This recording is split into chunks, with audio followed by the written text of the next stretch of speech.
Okay, so I've started the second deck, or the second set of rounds in the first era. And we got some events up. War of the Roses could be very useful to me. The French are the first player now. I'm taking a look at what they have.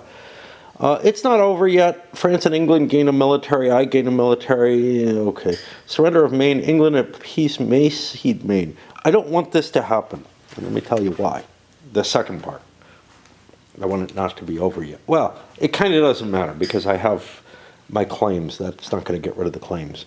But I've got two goals. Subjugate French dukes. I can't really do that because the English have taken a couple of the dukes that I need to get. But I've got stuff that gets me in that direction. I've got this subjugate. If I could get an extra cube in, Provence, I think I actually can vassalize Provence, and Anjou comes with that. However, driving the English out says nothing in Aquitaine or Brittany and Normandy. That's these two spaces. If I can just defeat the English in war, I'm in good shape. Now, the English are a little on the rocks, if I recall correctly. They have a loan over there. Their cash is low. Their army is not that great. So I don't think I gain much with this, although getting 2 extra war cubes, even though I give one to the English, might be okay. There's not a hell of a lot for me. Also, if I take this, I have to take Louis XI, who is not necessarily as good at war. Well, he's worse at war. So I kind of don't want to, I don't want to be the one to take it. If someone else takes it and England gives me something, that's great. And if England doesn't, that's great too. The only problem is the truce, which would actually prevent me from going to war this turn. That's one reason I might want to take it. England might want to take it for the same reason, because that would preserve their territory. However, War of the Roses, this would really fuck with the English, but if I pick this, first of all, Edward IV comes in, and he's definitely better. The English can pick him, can choose to take him. And but I would have the choice of choosing things where England loses a stability, okay, that's interesting. Or I give them the Crush the Rebels, where I force them to fight. This might be interesting in conjunction with the war at the same time. I don't care about Veneto-Turkish conflict. I'm certainly not going to pick that. So I think I'm not going to take an event. The thing that I'm most intrigued by right now is this study technology. Because again, I don't think I'm going to be able to subjugate the dukes. So if I do this, I can research more cheaply cannons, which the Spanish have. Now, I don't have any cannons yet. Turks have a cannon and a horse. Okay. And the Spaniards don't either. But that would help my siege situation a great deal. So I'm just going to go with that. 3 cubes there, and then 1 military cube gets me this. And these are the guys that give points, if I recall correctly. Right? So I get an artillery and an existing army. Yay! And I assume that is mustered out of my ready troops. Which army do I want it in? These little figures are hard for me to see. I'll put it down here in my main one. I'm not using my commander yet. He's sick, so that's kind of dangerous. Oh, this costs 1 less because I have a spy network in place. All the better. Okay, and I think I also give 2 to each of the other people. 2 what? 2 prestige, I think. But I've got to look that sucker up because I got to look everything up, basically. What is this going to be under? This is going to be under ideas. Jeez. And again, sorry, folks. I could, of course, you know, be more useful. 12 and 21. I'm going to guess 21. Oh, God, I'm hungry. I got to go dancing tonight. And I've got, like, this fucking, like, 2-week marathon of events. This happens regularly in my fucking addiction, so. Oh, ideas.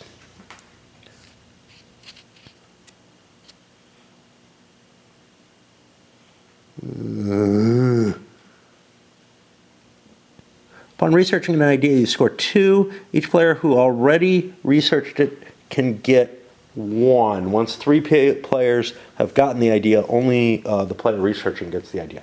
So Spain and Turkey each get a prestige. Now, our prestige situation, you know, we're so early in the game, it probably doesn't matter much. But everybody's kind of close. The English have gained a lot. You can see they gained territory.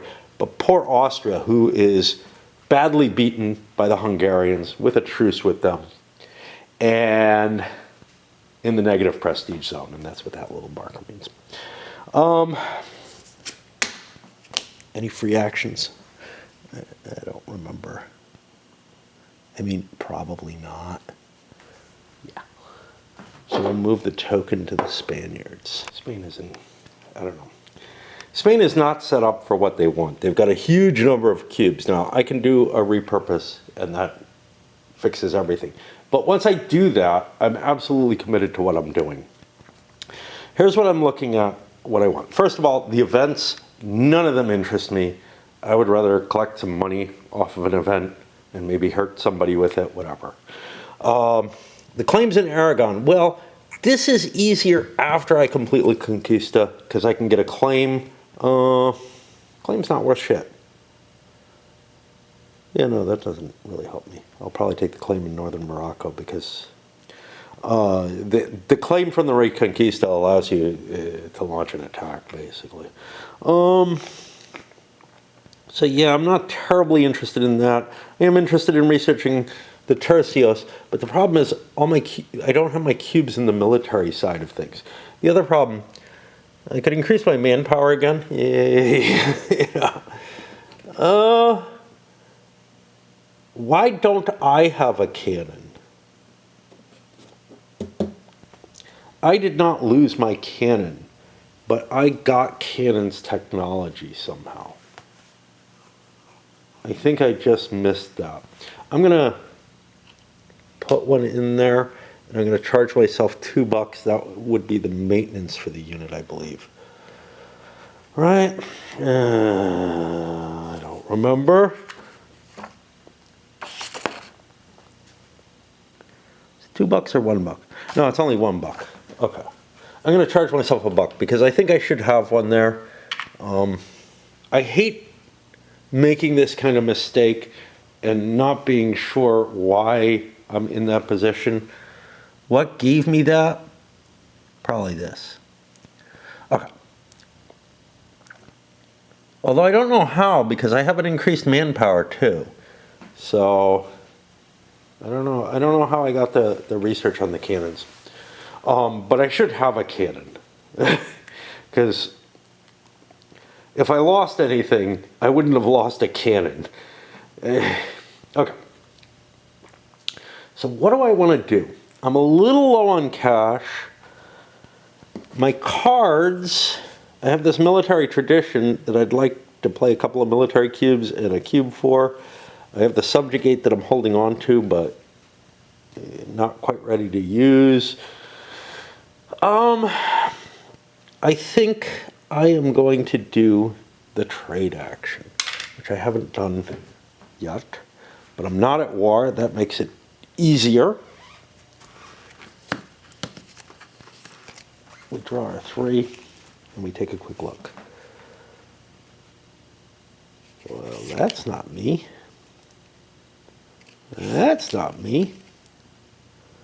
Okay, Seville and the Adriatic. The Adriatic's outside my reach, I think. I only have a couple light ships, so Seville it is. And I can leave my boats there. They will not have to fight. Yeah, they'll have to fight this. which will suck, but that's okay. Should have probably gone into port, but it's good that I didn't. I'm the only person there. I don't have to move anything. And what do we get? 1, 2, 3, 4. Beira. That's Portuguese. And Valencia, I do not have. So we're looking at 4, which will give me $7. A nice little package. I think that's all we do. Comfortable enough to kind of play shoot from the hip style. That can be dangerous because I'll forget about things. But I look at the English pile, and my first concern is I don't have much money. My cubes aren't necessarily where they want to be. Spain also has a stability issue which they want to resolve because that drains your income over time. But here I pay, oh fuck, god damn it, no. And I don't want to do the reorg because I'm worried that the French will attack me. Now, I might want to grab an event and pass and try to force things to go easy. That's an interesting concept. What about these others? A royal marriage. You know, this is pretty important, though, to my continental presence, where I want 4 more provinces in Netherlands, Flanders, and Wallonia, or Lower Saxony. I put a pretty heavy emphasis there in Flanders and Wallonia, where there are a lot of provinces. A royal marriage with Bruges would get me a great deal of that impact. It's a fairly cheap card. I think I'll just do that. I'm not thrilled about it. Now, the other option is, can I do something, maybe forestall the war with France with the end of the 100 Years' War? What about that? It would give them Louis, or give them the option of Louis. If I surrender Maine, I can cede Maine to France. If I do, France and England gain a stability and enter a truce. All sounds good. I lose a claim in the other's realm. That's not that big a deal. As long as France has a claim in the British realm, and they have 2 right now, they can declare war and they can gain everything. If not, they both gain a military, lose a stability, and any truce between them ends, and I gain a peace. I think I want this. I think I want to prevent France from attacking me. So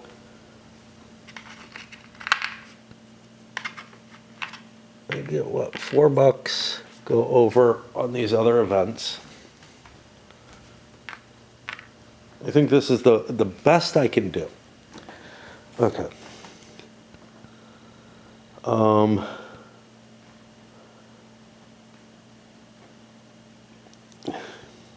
England, if at peace, may cede Maine to France. I will do that. That's this space. I lose something, not good. France gains something, yummy.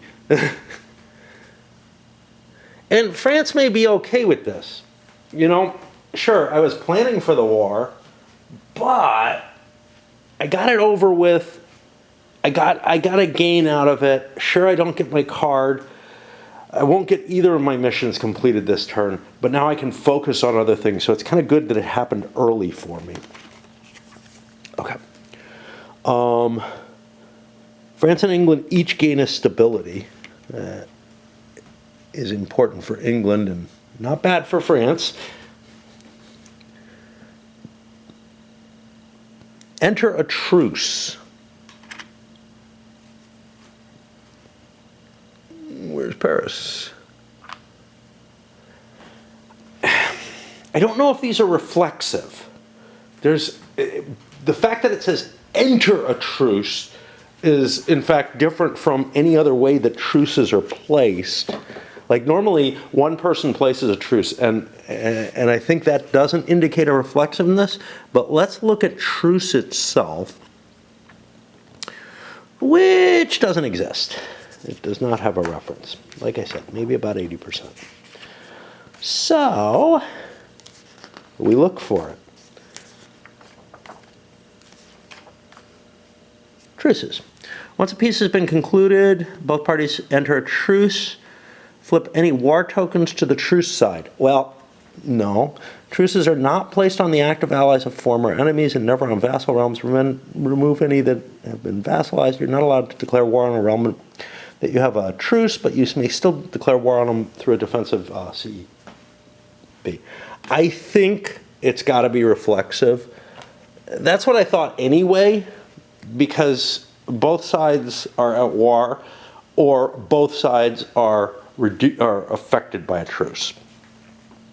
And lose a claim in the other's realm. All right, order matters. This is now part of the French realm. So the English will lose their claim to Aquitaine, which didn't really help them. They could have spent this to recover their unrest if they hadn't fixed it. For the French, I'm going to lose my claim to Aquitaine because it's very unlikely that the English lose all of this, and I have nowhere else that I have a claim. But I still have one. Okay.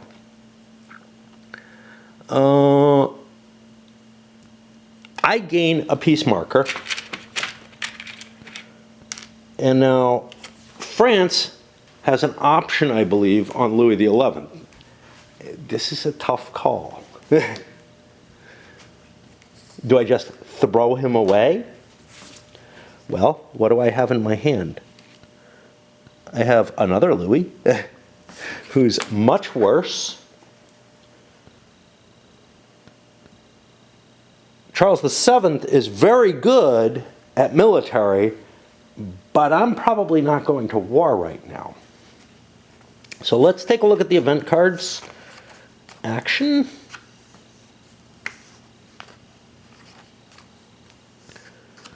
It's a generic action. I should see it. There it is. Okay.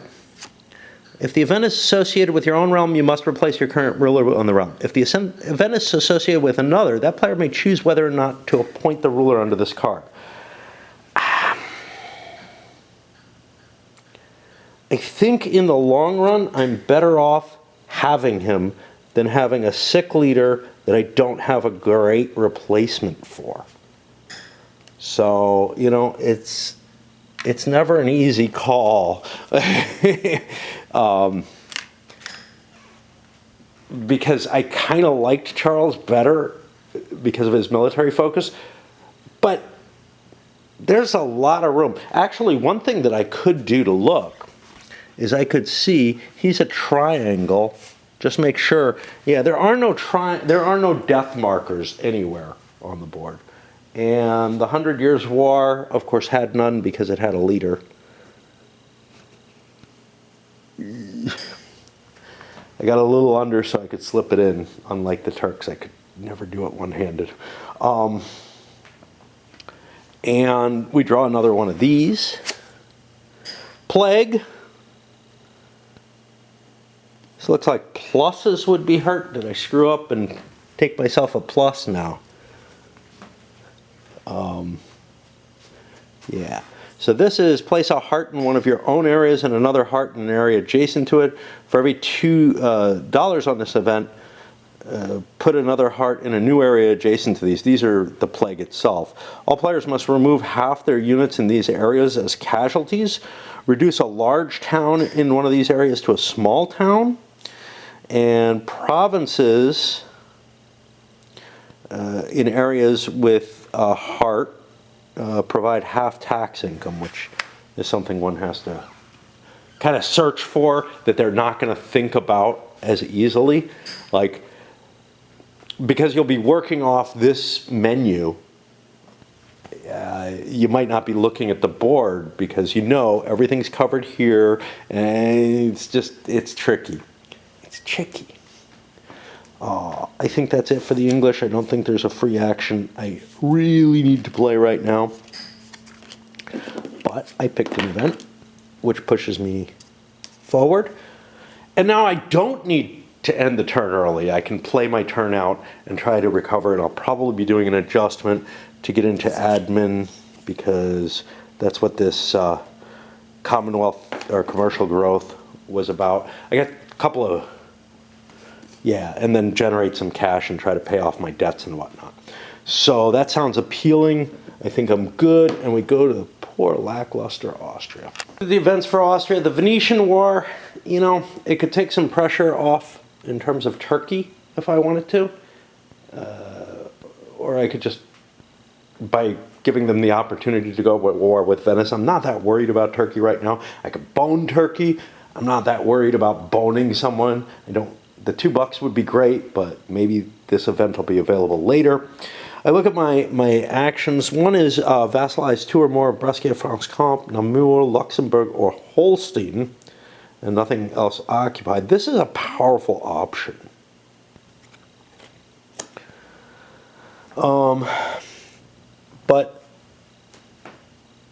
And I have some diplomacy.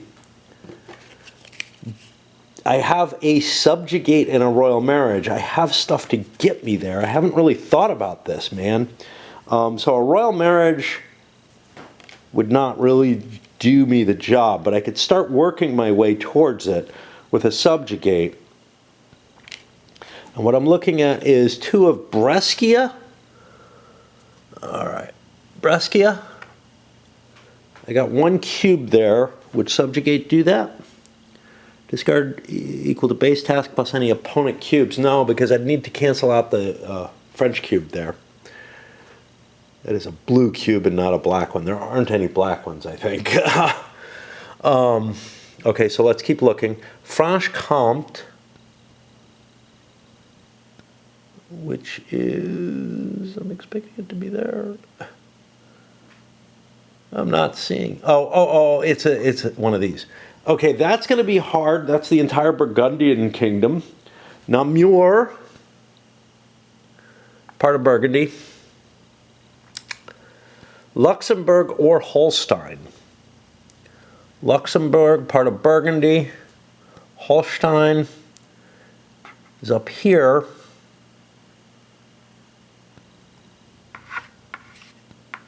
That's part of Schleswig-Holstein.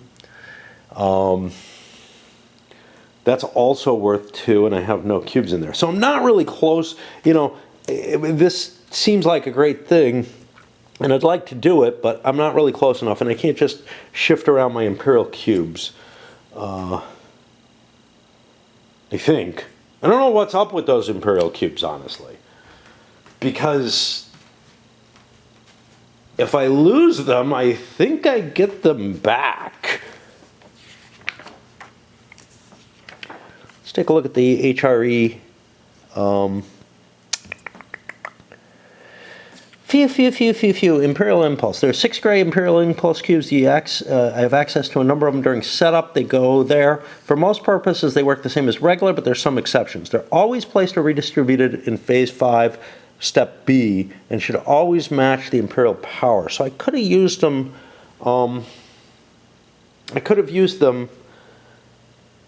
And let's see, Phase 5, Step B.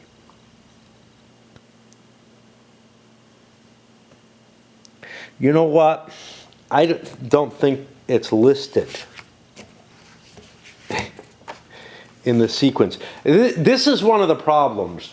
The papal and imperial powers are kind of being left out of things because most players don't do them, but they really ought to be in the sequence of play. Let's see if they're in the expanded one. I wouldn't put it past me to have missed it. So Phase 5, Step B. Phase 5, Step B. Adjust Imperial cubes. Did I miss this? Adjust Imperial cubes to match the Imperial power. Yeah. Okay. Do I want to cheat and allow myself to move a couple of cubes so that I could subjugate? Because Imperial cubes are huge, because they come off, but then they come back on. And that's why I'd like to use them.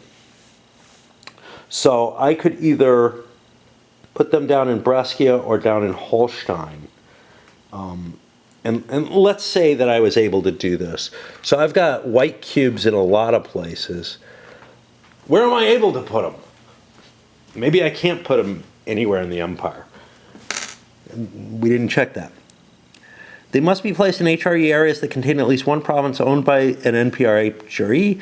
If they leave, the cube is immediately removed. They may not be removed for the purposes of the subjugate action. Okay. Then they don't matter. Then they don't matter. So I think I had them, I don't remember, like that. Who cares? All right, so no advantage for that. So I'd have to buy my cubes up. And I think I've got bigger problems in play. Development, on the other hand, can get me the decline of Hungary, where I gain either 2 cubes or a claim in Royal Hungary or the Hungarian plain. I already have a claim in both of them. It's not a big bonus, but if I do develop province, that costs me 1, and I turn a small into a large, I'm sorry, that cost me 1, but it cost me both my cubes. So we'll just do that. I don't know, because I want to do it. So a small turns into a large somewhere.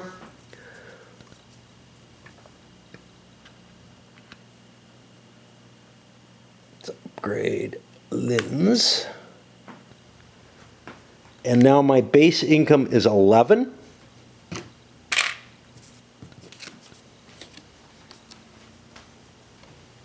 Sorry about all the moving around again. Base income of 11 means that I can trigger this. I have a base income of 11 or more. Effect, gain either 2 cubes or a thingy-mabobby. I'll take cubes in Royal Hungary. Up here. What the hell? And I get one of my points back. So now I'm at -2. Great. Nah, not really. Now, I don't know what these 1B, 2B means. I should look that up, right?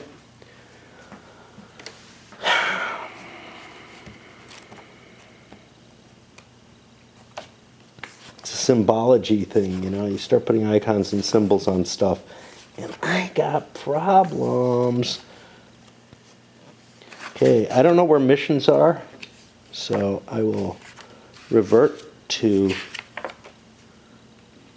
what I should use. 8 and 42. I don't know which one. I'm guessing 8. Not going to be. That's just saying using a mission, I think. I don't know. I don't even fucking see it there. Oh, that you can replace them. So what did I say? 42, I think?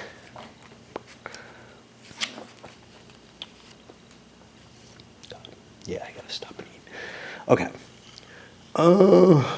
Mission card. Okay. Prerequisite missions. One of the required missions must be completed before you select this mission. What?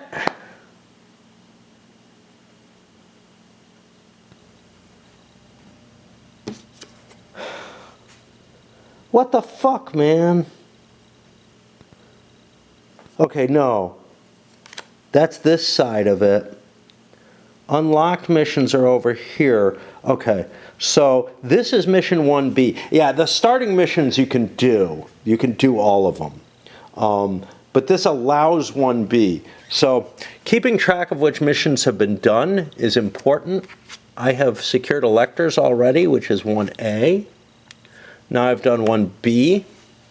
So actually, like, you know, if I had room, I would put more missions in play. And I think I've done everything for the Austrians. That is going to put me on the poles, and I have got to stop here. I'm hoping that I can get the last couple of players in because, well, assuming I go dancing tonight, if you're at all familiar with my ways of doing things, and I may have mentioned this in the initial intro, I'm basically out for tomorrow. And I don't know, the weather may not be good enough that I want to go shopping.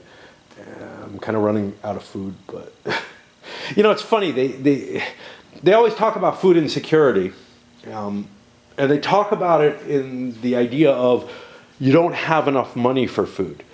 That's been the case sometimes in my life. There have been times when, you know, I'm scrounging completely, but I'm so used to scrounging in the garbage that if I live in an area where there's a lot of garbage, I don't have much food insecurity. But where I am right now, my shopping trips, you know, the shortest one I can take, the sort of, hey, I want to walk to the nearest store that I can't quite get, that I can't really get the food that I need, and it's overpriced and everything. It's not like a corner store. It's just this weird fucking place that sells expensive stuff. Is a 25-minute walk each way. Okay. It's not terrible. If it were a real supermarket, it would be fucking fantastic. And I'd go twice a week or whatever, getting whatever I need or something like that. But instead, my shopping's like an hour and 15 minutes, an hour and a half away. And because it's far enough away, I feel like I have to do kind of big shopping, so it lasts me 2 or 3 weeks. So my little cart goes down, which I can't take to the other place because it's too steep on that side of the hill. It would take a lot longer if I went otherwise. So I can do backpacks or whatever. And that's just my preferred place to go shopping, but I'd be fine if it weren't for my addiction. Especially without work, you know, it's been really easy. It was really easy up until like my addiction took hold of my life, and now I cannot, like, I can't do anything else for the most part in my life. And I'm not even good at it, so that's more problematic. I'm a bad addict. But the thing is, like, I feel completely that I have food insecurity, and I kind of feel like I've had it ever since I went to college. It was like the first semester in college, I had it because the cafeteria closed before I could get to it for dinner every night. I just, like, I mean, I conceivably could. So you had to have some kind of excuse, like you had a class at the time during the time that they were serving food to be able to, like, get crappier food for more expensive, differently. But anyway, so that was kind of the first thing, was like, wow, I have no money, I have no food. Their food plan restricts me. And then because of that, and to a large extent, I went on to just, okay, well, I'll cook. And I got together with a friend and started cooking. And then a check didn't work for me. Like, I don't know what happened. It just didn't clear or whatever for weeks. And I was out of money completely. And that was like the first time when I was completely without food for a while, where I'm like, you know, going into cafeterias and getting a plate full of ketchup to slurp up, you know, because they have a pump thing there. Nobody cared. And I was living off of ice cream sandwiches because they were like, I don't remember, they were like 15 cents or something like that. It was a ridiculous price at the time, and I mean, it's laughable now. And that would serve as like a meal, you know, one meal a day. I would try to catch something else or whatever. I wouldn't find food ever. And then at other times in my life, I've been very, very poor. for extended periods of time, where I'm eating mac and cheese if I'm lucky to scrounge food or money for food or whatever. But the food insecurity thing, like for me, is, will I be able to go down and get the food that I need? Will I be able to go shopping? Will I be able to get there? And when I lived in more populated areas, even if I didn't have money, there was always food to be found. There were places you could find fucking food. And, every night on my walk back from the bar, I find food, right? Sometimes it's enough to last me a couple of days, like when I find several boxes of calzones that, are just being put out because they didn't sell them or whatever, which is fucking awesome, even though they're kind of lousy. But I'm not a big fan of calzones. But yeah, it's like, now I do have one thing that I could sometimes find food. Back behind my house, there's a pavilion where they have like parties on the weekend and stuff, and sometimes they throw out a whole bunch of stuff. I actually converted my wife to the found food philosophy by bringing her half a cake, half a wedding cake that way. But there isn't much that goes there during the winter, and I've also grown less and less able to even manage going and scrounging. It involves, like, it's a risk thing, right? It's not like I'm not going to find, it's not like I'm going to get caught or anything horrible is going to happen, but it's like half the times that I think that there's going to be something up here, there isn't. And then there's also somebody who puts food in their from their garden in a little free library thing, which, again, that's further away. That's like, a 10-minute walk or less. I don't know. There and back is probably 10 minutes. But I'm just so unable to, like, motivate to do anything anymore. And, like, I have food that I could cook.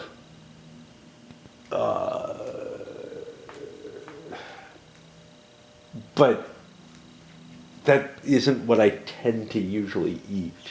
I tend to make sandwiches or something along those lines. And when I don't have the right stuff, it's like I start getting really, really paranoid and obsessing about it. And this really doesn't belong in this video, but I don't know, man. Okay, on to Poland. It's kind of important that I get a cycle through. I mean, it's important that I finish the cycle now that I started it. But I feel like getting a cycle in will help me think about the game on my walk tonight if I go. Usually there's no such qualifier, but again.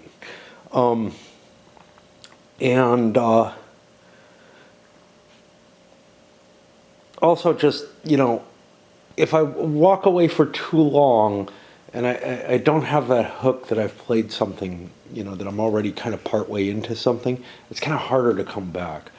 So although it's nice to stop at the end of a sequence and take a break in that kind of way, if it's too big a break, I find that's problematic, and these are big breaks. Okay. The Poles. The Poles have an interesting situation. First of all, they're doing kind of nice. Nice stability already. I have a spy network, which isn't terribly useful. I don't have a lot of cards in my hand. They're good ones, though. Central authority is going to allow me to increase my stability more, or maybe other stuff, but I'm mainly looking at the stability. Another option, we got a guy already. We don't want to keep paying. But the most important is this new alliance, which allows me to work towards recovering from Varna. I already have an alliance and a marriage with Lithuania. I need one more. Now, defeating the Knights says I need to own or vassalize 3 or more provinces in Prussia. An alliance would start getting me towards vassalizing Prussia, which might be a better solution. Let's look at my leadership. I have good, I'm not great military.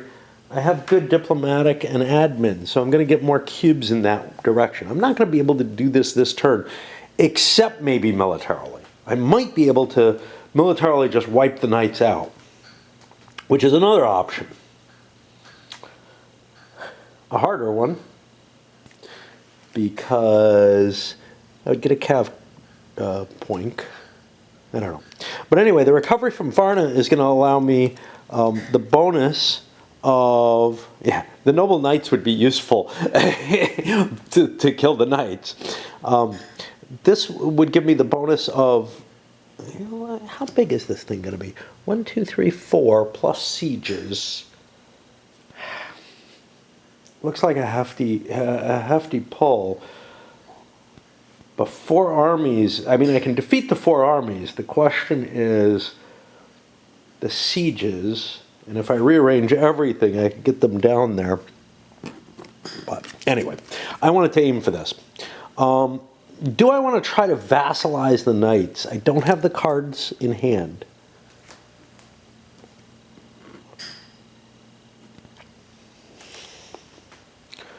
Or vassalize someone else.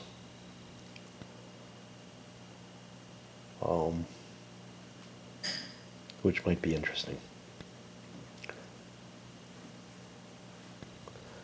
It's hard to do something big because of income constraints. Like there's the double income thing, which is a possibility. So that's, I'm only 9, 10, 11 income. Well, I could do the knights.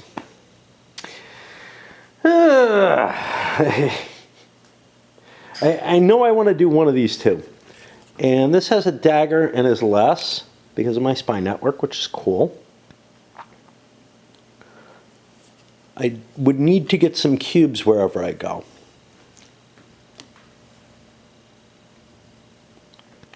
Okay. Let's look at the cost of a diplomacy of influence action.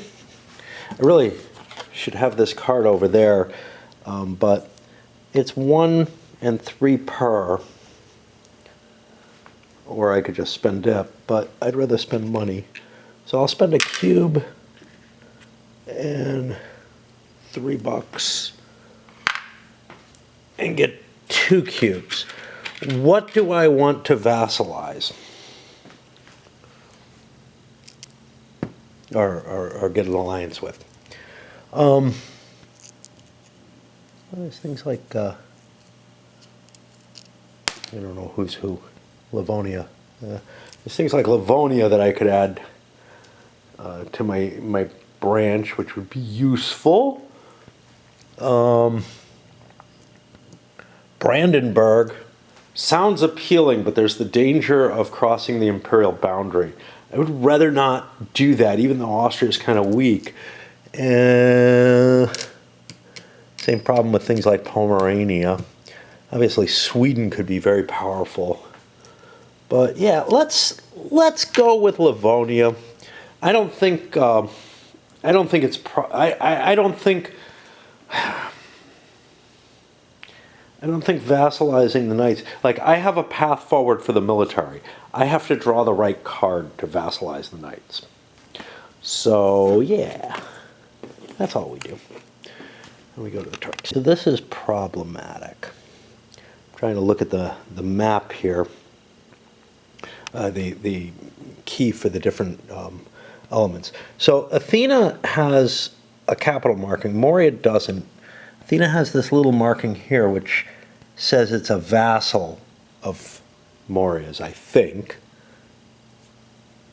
I don't know what Moria is. It feels like that's ass backwards at best.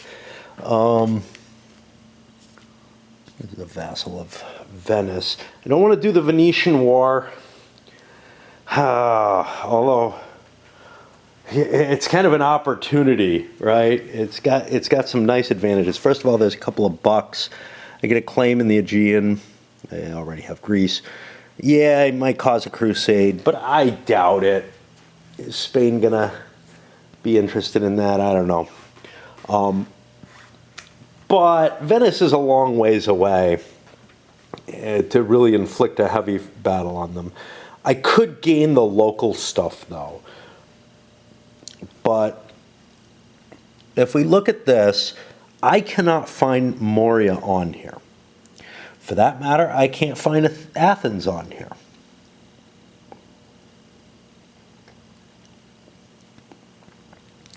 Are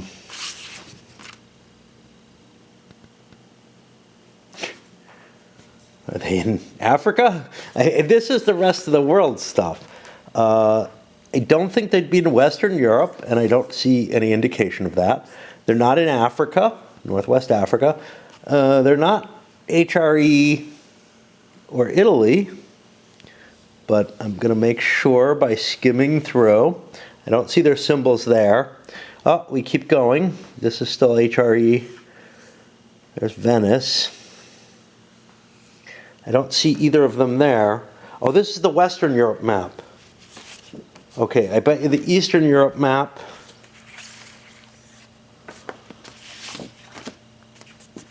Well, I gotta look through the pile, but it may just not exist. There it is. It's on the back of the scenario book. Remember, this comes in the deluxe set, and it may also I believe it also comes as a potential expansion. But I think you get better pieces with the deluxe set than if you go with the two different sets, like if you buy one and then decide to buy the other. So yeah, here, and we're gonna look to see, we should see it here. I don't know how much it'll help me. It was just bothering me because I looked and I couldn't fucking find it. Should be Eastern Europe. These are things that aren't centered where they are. Fuck! This was part of Byzantium. That's what screwed me up. And why do I have a small city in Constantinople? I guess it got reduced. Is that right? I think I fucked up. I think I fucked up. Which means that I am owed a buck. I'll grab in tax money. And let's see if I have an extra manpower actually. Yeah, I should have an extra manpower, I think. So that's 3, 9, 1, 2, 3, 4, 5, 6, 7, 8. I should have another soldier. But I fucked up with this. I think that's the new capital of the Byzantine Empire. I did things wrong. I should have had a piece that seated me. I don't know if I could have taken the capital. It's so fucking hard to keep track of what's what. So yeah, that's why I couldn't tell this. And I don't know what to do about that. I have the feeling that I'm just going to have to make shit up to account for what happened. And weird shit did happen, right? Stuff that does not fit into the, hey, you know, you've got this generic system in play, which is why the old Europa Universalis has huge events that, you know, have all kind of weird shit in them. But they're all, you know, just, here's the historical thing that happened and maybe a couple of branches off of it, but like, it doesn't, you know. But this tries to take care of everything, and the later versions of the computer game did too. Everything in sort of generic fashions, and, you know, that lends it better to these smaller, you know, amounts of information on the event cards than if we looked at an event in the old Europa Universalis. You know, some of the big ones are like a couple pages of event, you know. Certainly in this typeface. Okay, so let's take a look at what would have happened in that piece. I would have had a partial victory because, and it says all peace terms other than full annexation. Now, I could have vassalized them, perhaps, because I'd have the capital. but I wouldn't have the other advantage there, so no. I couldn't do full annexation. Current board state, I couldn't have kept the capital. And I didn't have the cubes and whatnot to do what I wanted. I'm just going to leave it as it is and say that, you know, Moria is the new capital of the Byzantine Empire. I hope there aren't any more kicking around. You know, if I look here, this probably tells me what I need. Byzantium, Macedonian, Thrace. It says $3 plus vassal. It doesn't tell me everything that it owns, but if I look here at unfeatured realms, it also does not tell me. Featured is here. Byzantium and Ulm are mainly intended for solo play. Yeah, for fantasy scenarios, really. Yeah, I can't unwind this kind of mistake. So I got to go with it as things stand. Which to me just says, I don't know what the fuck I'm doing anymore. Like, explains why I need to be in Greece or whatever with this. So I need to have at least one of Athena, Moria, or Naxos. Now, I don't have a claim to declare war on Naxos, but I do have a claim down here, so I will do that. But what, I don't know what the fuck I'm doing anymore. Like, this all made sense before. I have these, which I'd love to use, but I don't understand anymore. I really don't. I gotta back away. But this is what I hate about this game and about heavy Euros in general. I've got this horrible, like, mixture of different pathways I can fucking follow. Nothing really seems clear and easy. I don't like it when it's not clear and easy. And I know that's the opposite of, you know, a lot of people who are into games are into them because they allow them to figure out these little fucking puzzles and try to make an optimization over, you know, a lot of different choices, none of which really, you know, seem to be like, yeah. The way I want to think is, I could get a revolutionary idea. I could learn something new. That sounds cool. This is how I would play EU on the computer, right? Is options pop up and I pick one and I just take it. I don't try to fucking puzzle out, how do I optimize my goddamn cubes, you know? How do I make sure I can do X, Y, and Z in the proper order? It's just not that kind of game to me, right? Now, I'm not good at it. but yeah, anyway. Let's keep moving and stop cursing quite as much. But yeah, I really fucking hate having this whole menu of shit that I can do. And you know, some of it is random. So, you know, I look at the military reforms. I think that's a cool idea. If I'm playing the old EU board game, I look at things and it's mainly yes-no questions. Do I want to do this or do I not? And then I look and I'm like, do I have enough money to do all these? No. What do I have to drop? But here I have to figure out how to do A, B, C. I've put this out before. If I want to get C done, I have to get A and B done first. You know, it's just this whole fucking sequence that pisses me off so fucking much. I lied. All right. So I've got a lot of different options here. And I think I'm in good shape, especially since I cheated. One thing that I'd like to do is declare war and move in there. Okay, but do I want to do some of these things first?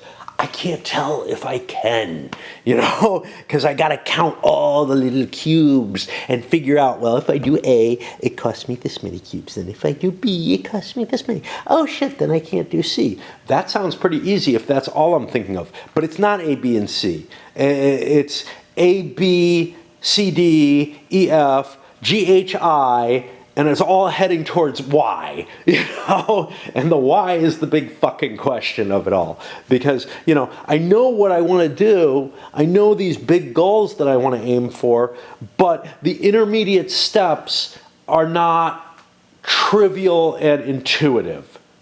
which is what they should be. I shouldn't have to be fucking playing Agricola to try to get a war game out of this, you know, to try to get the narrative of this fantastic story.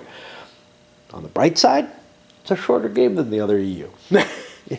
The rules are cleaner, etc. But yeah, I feel like I'm fucking playing a cube pusher, and the same kind of, you know, just absolutely like, why am I doing this shit? Why am I moving a cube from here to here? That doesn't align with anything. And in some ways, I have that same feeling about Age of Renaissance, which, you know, it may have been kind of a watershed game, very much in that sort of same kind of style, where a lot of stuff's happening and everything, but you have to make all these choices off of cards and whatnot. And A-Civ versus Civilization, same kind of fucking, like, horrible idea of let's create this, like, meshwork and web that you have to traverse, you know, and you can take many pathways through it. No, if I want to get from A to C, I go through B, and it's just that simple, you know? Let's just make it simple. Let's not make me have to figure out, well, what is my best way of managing this?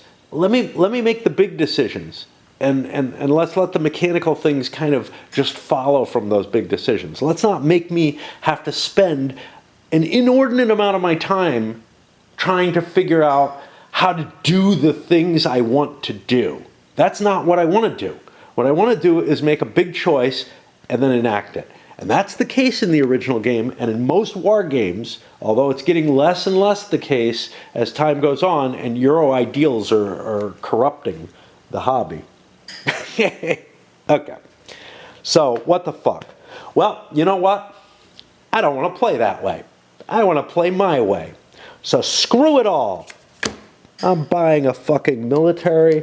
I'm paying $2. I'm getting pissed because the game is not being the kind of game that I like to play.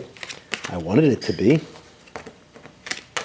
And I grabbed my 4 cubes because I don't have the time, energy, and desire to try to optimize and make sure that I can get from A to Y through the path that I'm choosing.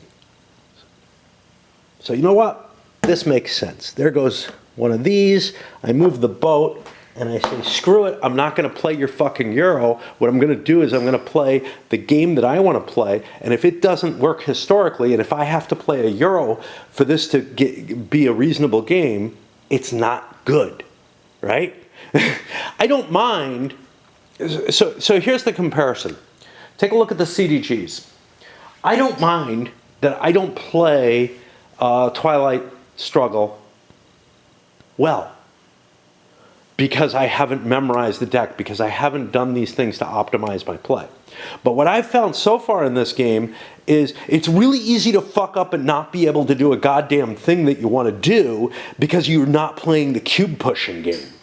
I don't mind if you can get slight advantages from the cube pushing game, but you should be able to do the game by just trying to follow your gut instincts, you know, your big strategies. And what gets me there, that's fine. But what I shouldn't have to be doing is counting cubes.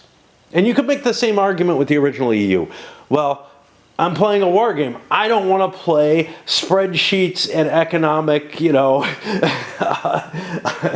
I don't want to be playing the 1044 tax game, basically, which is, I find it kind of a fun game, but I can understand why people do not want to play a game where they're writing everything down and tracking everything in terms of their money and everything on, you know, all these forms that are like tax sheets. I can completely understand that. But in a similar fashion, I don't want to play a fucking Euro where I'm optimizing cube operations in order to be able to get things. Just like in Age of Renaissance, I don't want to have to optimize, you know, all these kind of card plays and technology trees and all this shit. That's not what I'm in it for, you know? It's like, people talk about civilization games, right? And Civilization was sort of the first of them, and it's the classic and the perfect one in a lot of ways. But you know what it doesn't have? It doesn't have a lot of these fucking webs. It's just a simple horse race with some very, very clear, military capability rules and whatnot. And then you have these technologies you buy, and they help you with some things, but they're not like, you don't have to puzzle out, well, can I do X if I choose B? And that's the problem I have here. There's just too far a separation in the actions. There's too many different branchings to get from A to Z, and most of them are not viable. But screw it. We've already made enough mistakes. Fuck them. I gotta tell you the truth. The thing is, in some games, I get this fucking anal retentive about I must optimize everything and I must get everything perfectly well.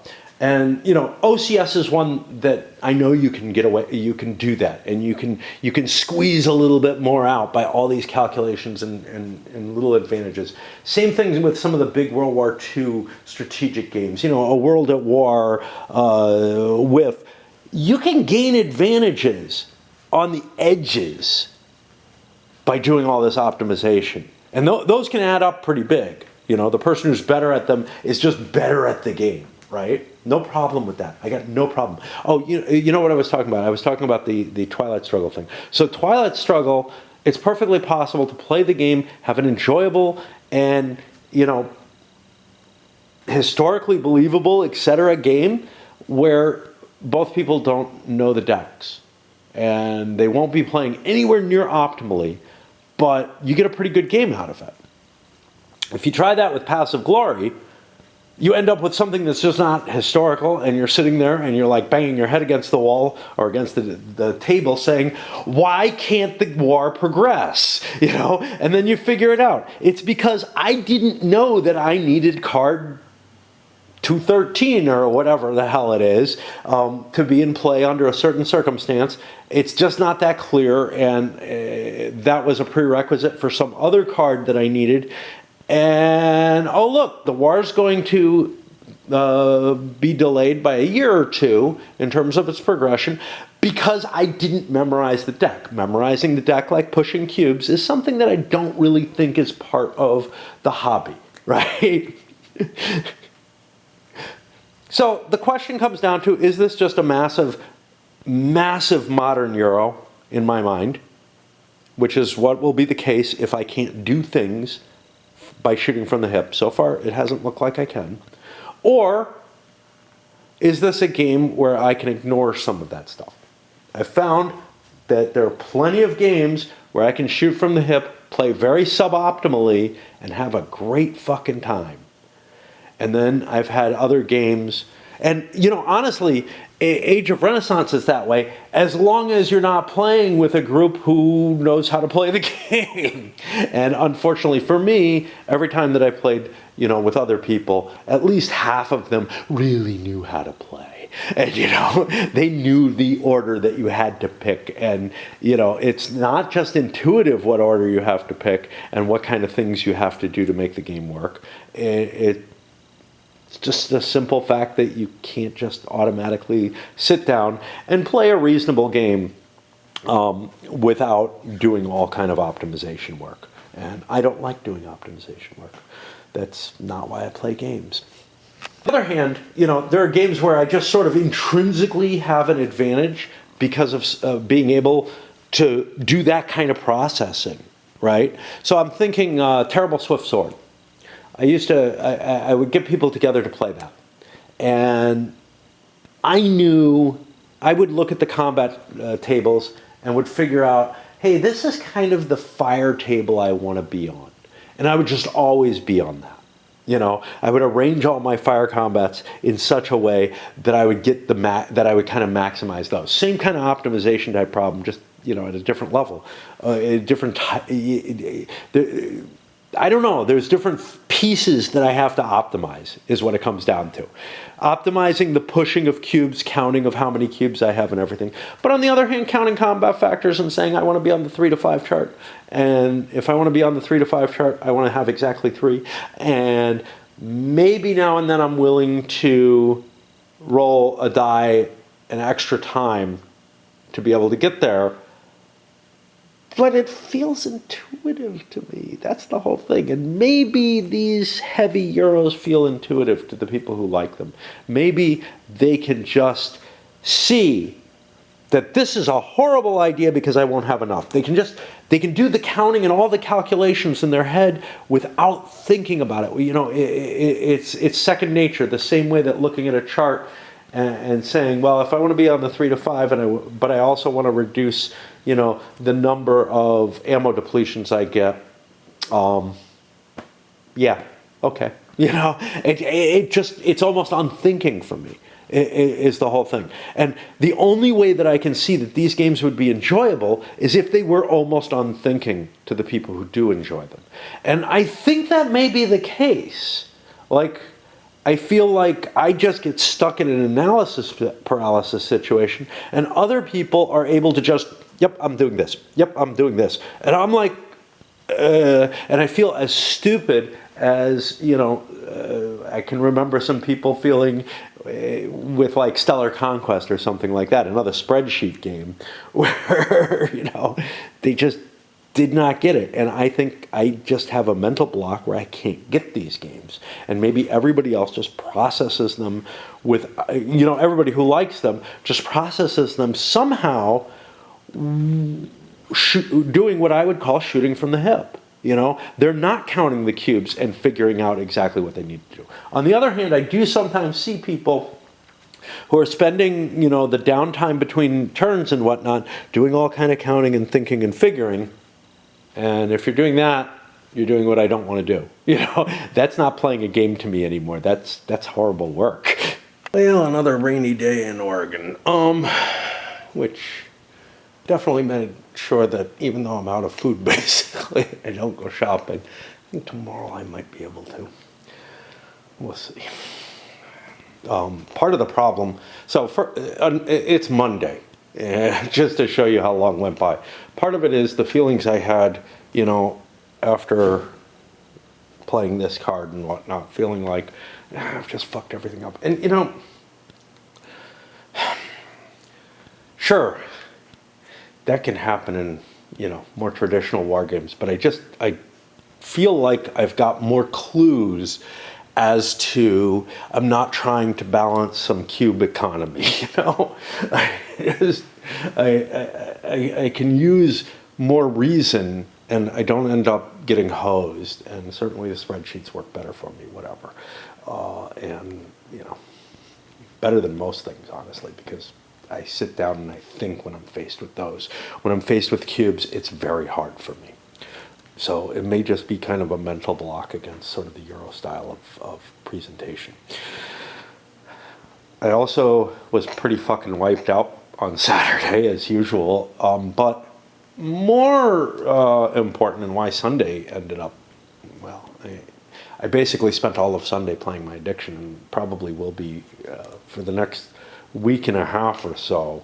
Almost all of my time's going into that because there's an event going on, and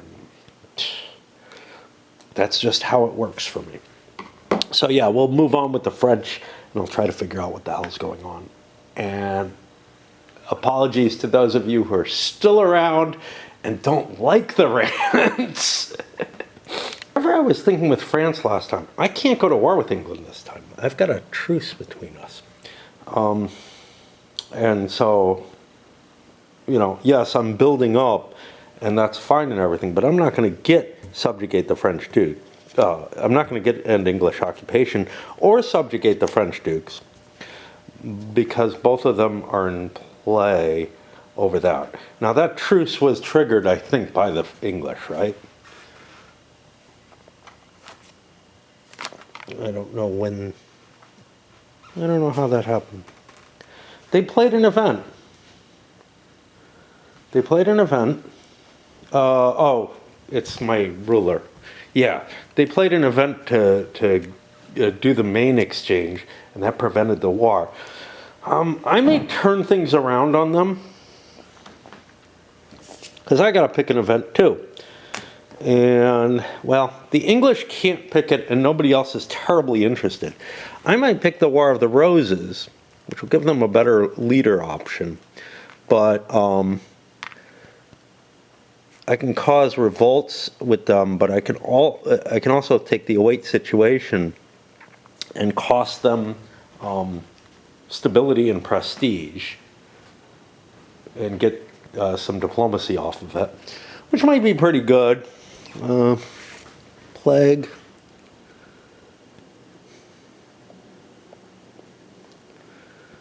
Yeah, I don't know if I want to cause a plague, but I'm kind of afraid of someone else causing one on me. But I'd just cause it on myself, pretty much. So that's not really that appealing. So, gosh, I don't know. I've got, the whole menu of operations available to me that I have to think about. Yeah, let me back off again. I've been away long enough, just with a couple of days, that I just have no idea. It's facing something so alien feeling, and that's the Euro style, man. It really is, as opposed to something that really links you deeply with what you're doing. I'm not saying that it doesn't provide the same kind of. It may provide the same kind of historical basis for everything that happens if played well. You can make that argument with Paths of Glory. You can make that argument with the coin games, and certainly with the new. I don't remember what they are. I would call them the Chevauché games. Also, no, my brain's just gone.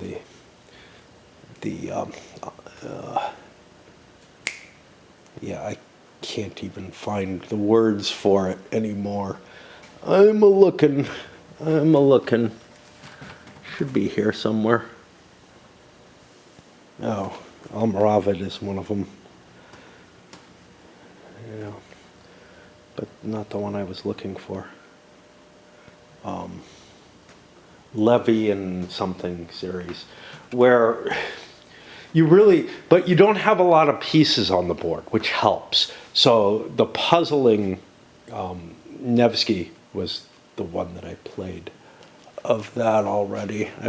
I'm collecting them all. I don't know where the fuck it is. Wow. I'm like, oh, there it is. Yeah. Levy and Campaign, I think. Which is very much something, that I've been arguing the hobby's needed for a long time, which is an operational game on medieval era warfare. And, well, now we have one. It's got a very Euro-ish feel to it, too. I like it a lot, but it may just be that it's easier to grasp because there's not so many options. And like with coin, you kind of get into this pacing and, this sort of cycle. These are the things I do. I do X, I do Y, I do Z, and you almost always do them. And every now and then you pull something, you pull one of the more rare choices out because you need to prepare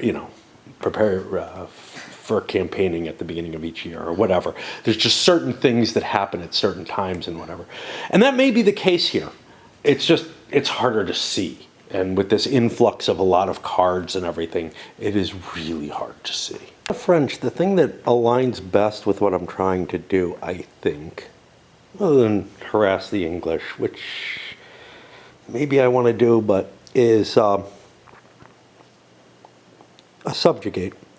Discard cubes, presumably your own, from target NPR vassal equal to the target's base value, plus any opponent cubes in the target realm, in order to vassalize an ally. And I'd like to do this to Provence, manage to get Provence and Anjou that way. Unfortunately, they have a tax value of 3. I only have 2 cubes, which means in order to do this, I would have to do a diplomatic action. Now let's take a look at the cost here. It's going to cost me 1 to play this. It would cost me another 1 to just play a cube. And then I could pay $3 per cube for additionals.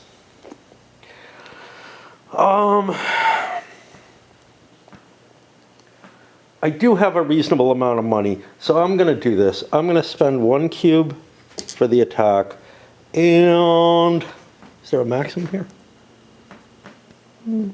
Oh.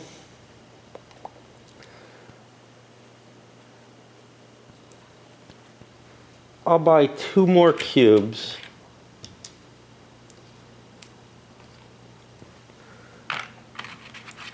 And here I'm shooting from the hip, but that's because I actually can't calculate it, and I like that. This isn't... So I'm going to put 1 more cube here in Provence. That's fine. Somebody could mess with me in Anjou or Provence for that matter, but whatever. And I'm going to put 2 cubes here in northern Italy with the idea that the Italian wars are coming, right? You know, they're sitting here. They've got to get triggered at some point. I don't know what triggers them, what symbol. I don't think it's one that's out. But it's got to be coming, right? So that's one concern. And that will help me in terms of getting involved down there, I think. That's all I can think about. I was considering like spreading out into Burgundy and whatnot because there's also the Burgundian alliance, but I'm not as worried about that. That's the coming conflict, as it were.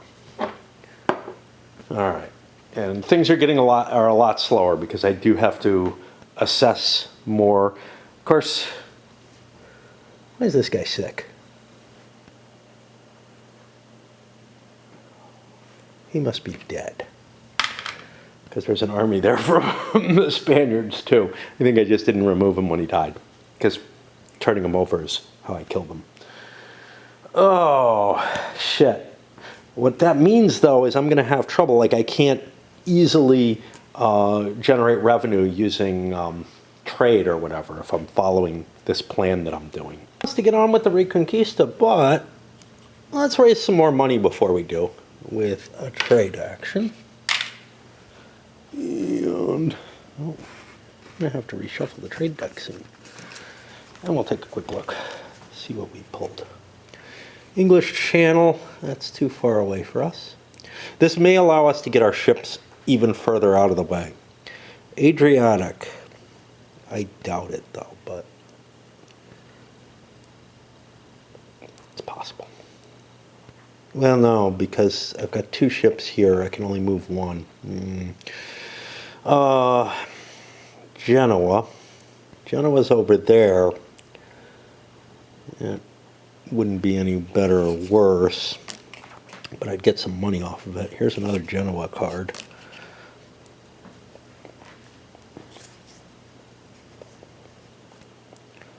Ivory Coast, Kiev, and Baltic. Well, that's right out. So let's count the Genoa cards. Genoa, Siena, Barcelona. Oh, looks to me like we would get nothing off that. How about this one? Genoa, Rome, Lyon, and Avignon. Okay. So both of them get us nothing. Nobody else has a merchant there. So no one else is going to get anything in either case. If I'd gotten this, I could have moved 1 ship, but that doesn't really help me. Do I want to fight 2 battles? Oh, I'm only facing 1 ship. So, yeah, I'm going to be getting not that much. Okay.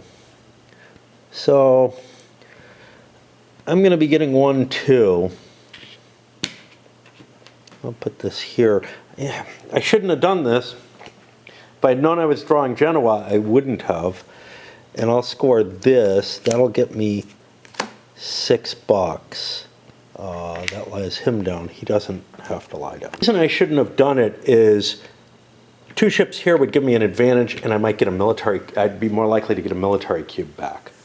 Of course, I do have more money now, and that might be cool too. And if I raise troops, which I'm going to have to do,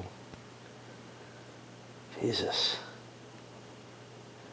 Yeah, remember the declaration of war is going to cause me to lose a cube. This was bad. This was very bad. I may have to trade again to try to get to get the ships back together. This was a horrible idea. Oops. And that's the kind of thinking, okay, that's specifically the kind of thing that is like just alien to me, right? I'm trying to optimize and figure out, how I can get my cubes returned to me and everything. None of this has anything to do with military strategy, right? Yes, you could vaguely say, well, I've spread out my navy and stuff like that, but man, that's not all clear when you decide, I'm going to do a trade action and pull those 2 cards. And you know what? I'm going to give money back. I'm going to pull those 2 cards because I have to. But I'm only going to take $2, which means instead of that 5, I just get a 1. Because that's just a horrible move. And this is likely to regenerate my cube, which means, so what I'm going to have to do is I'm going to have to create troops, because my numbers aren't that good. I'm going in at 3 versus 2 without a general, yeah. I also have to remember to always look in the fucking rule book and figure out, hey, what's the limit? When do they get generals? I don't remember how many troops they have to have. So like, I can't plan on that kind of thing because that's just not in my memory. So that's again, in the old EU, in another type of game, in most military games, there would be a general there, right? Or something like that. Or I might, just look at the counter mix for that nation and see what it's going to look like if I attack them. But here, what I have to do is I have this count, and this is actually easier to do if I can remember, but I don't know what the number is. I don't think it's 2. I think 2 is okay. I think it may be 3 or maybe 6, but I'm not sure, right? And it's just so much of this is so fucking alien to me when I'm thinking. But again, here I'm saying, let me get some income from trade. That's my action. You know what this is reminding me of? It's reminding me of the Twilight Imperium 3 that I played, in terms of like this sort of Wuro nature, where it's like, I'm doing all this kind of crap that has nothing to do with military strategy. It has to do only with manipulating the cards and the cubes and all the Euro aspects of the game to try to implicate and cause a sort of a military action that I desire. Okay? Now, there's a little bit of that kind of thinking in a CDG, right? Because you're playing the gamey nature of it to say, do I want to spend this card for the points or for, for the event, right? And does the card get buried and out of the game, and all kind of stuff like that, in terms of like, do I want this card still in my deck if I keep playing with it? Here's what's okay about CDGs. When I first faced them, it was like, oh boy, I'm making all these decisions based on the cards.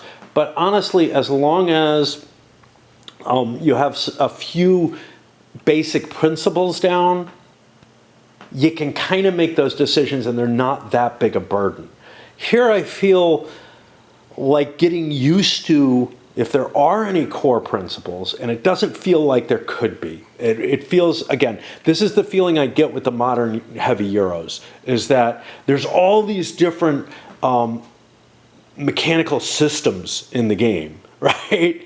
That each one of which you have to kind of learn the puzzle of optimizing. And then they're just brought together into one complex beast. And that's what this has done. And it does not help that it does have a good narrative, that there is this beautiful story, being played out on the board, because that story doesn't link to the decision-making process. The decision-making process is all about optimizing these gamey elements. Here I may have fucked up with the English. So I've got all these cubes in here. Other than Liege, though, these are Burgundian. You can hardly see. I've got multiple capitals here. Bruges and Ghent are one nation. Antwerp is this. Gelre, Amsterdam. But most of these are actually vassals of the Burgundians. That's what that little shield means. And I don't know if I was kind of just ignoring that or what, but all those cubes probably mean I'm going to have a hard time. So I have a royal marriage card. I have to look up now and try to find out, can I marry a vassal state? Because if I can, then I can kind of start inserting myself there. I also thought owner vassalized 4 provinces, that this was all one nation, this kind of blue thing here. Well, it's not. It's 1, 2, 3 different nations there that all have very similar shields, and it's difficult for me to distinguish between them, even though, one of them has kind of a reverse color with the same symbol on it and whatnot. That's probably for a reason. These are probably the real heraldic shields, and the reverse color is probably an indication that it's the same family, really, that branched at some point or something. Things are a little obscure here, of course. Eligible marriage partners. You may marry your own vassals, but not those of other players. If an NPR to whom you are married is vassalized by another PR, you must remove your marriage. So I'm assuming I can't marry into the NPR. So, well, there goes that idea. Fumbling along with no real idea what I'm doing at this point, I'm going to apply a royal marriage. I'm only allowed 3. There's a 4th one once I get a certain event. I'm going to marry into Friesland here, because they are not applied. And what is this little thing sticking out here? That looks like... what the fuck?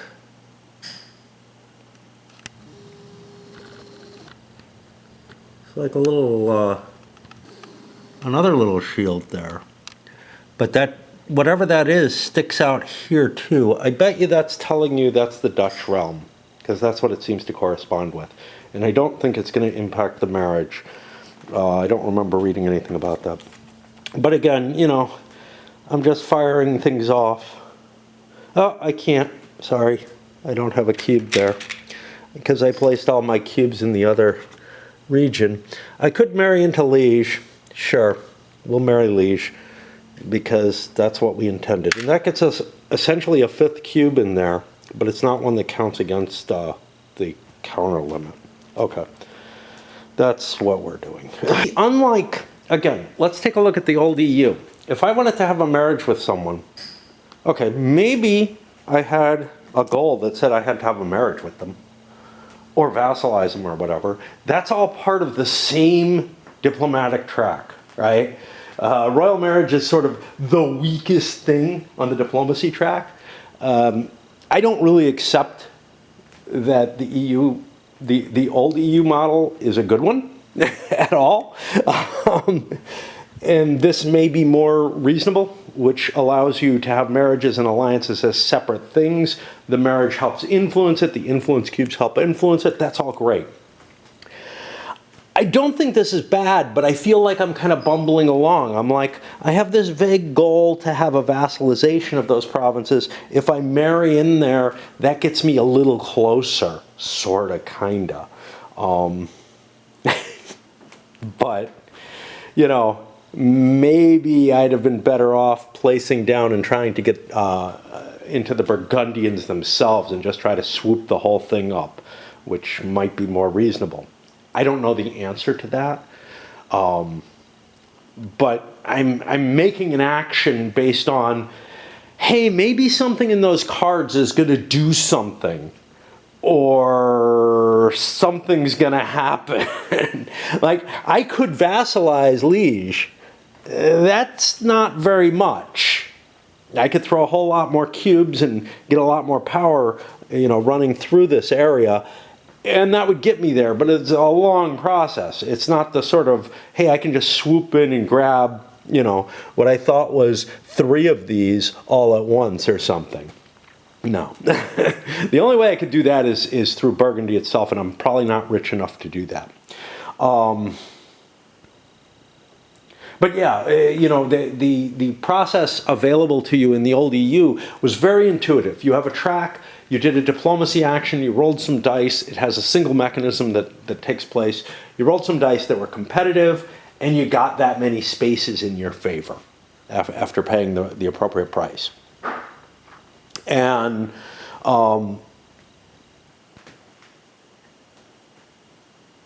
it was clear what your goal was if you were working on a goal. If you were working otherwise in terms of like, hey, I would really like this military power. Burgundy would be a reasonable military power. Liege is not, to be, aligned with me. If you were to be looking along those lines, you'd be looking more at, trying to influence a more powerful country that has a bigger, perhaps, penalty on it, but it might have a national advantage for you going after it, whatever. But it's all very clear what you're trying to do when you look at it. Like, you've got some other goal in mind that you want to use the marriage to get to. Not that the marriage allows you to vassalize more easily. I can vassalize a 1-point state no matter what. Is there anything down here that I could take? No, this is Burgundian stuff again. I'm just in the wrong place. Oh, well, I got to get a cube down in Burgundy. I think. Let me look at the marriage card. Maybe it's worded a little differently. Maybe there just has to be a cube in their realm, in which case I will marry them.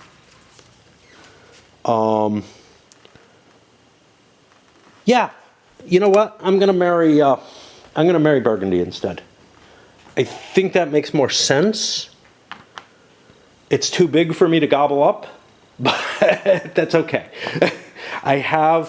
This is one of their realms. I have a cube in it. This is one of their realms. I have a cube in it. So that's allowable. And I'll just go with that. That makes more sense to me.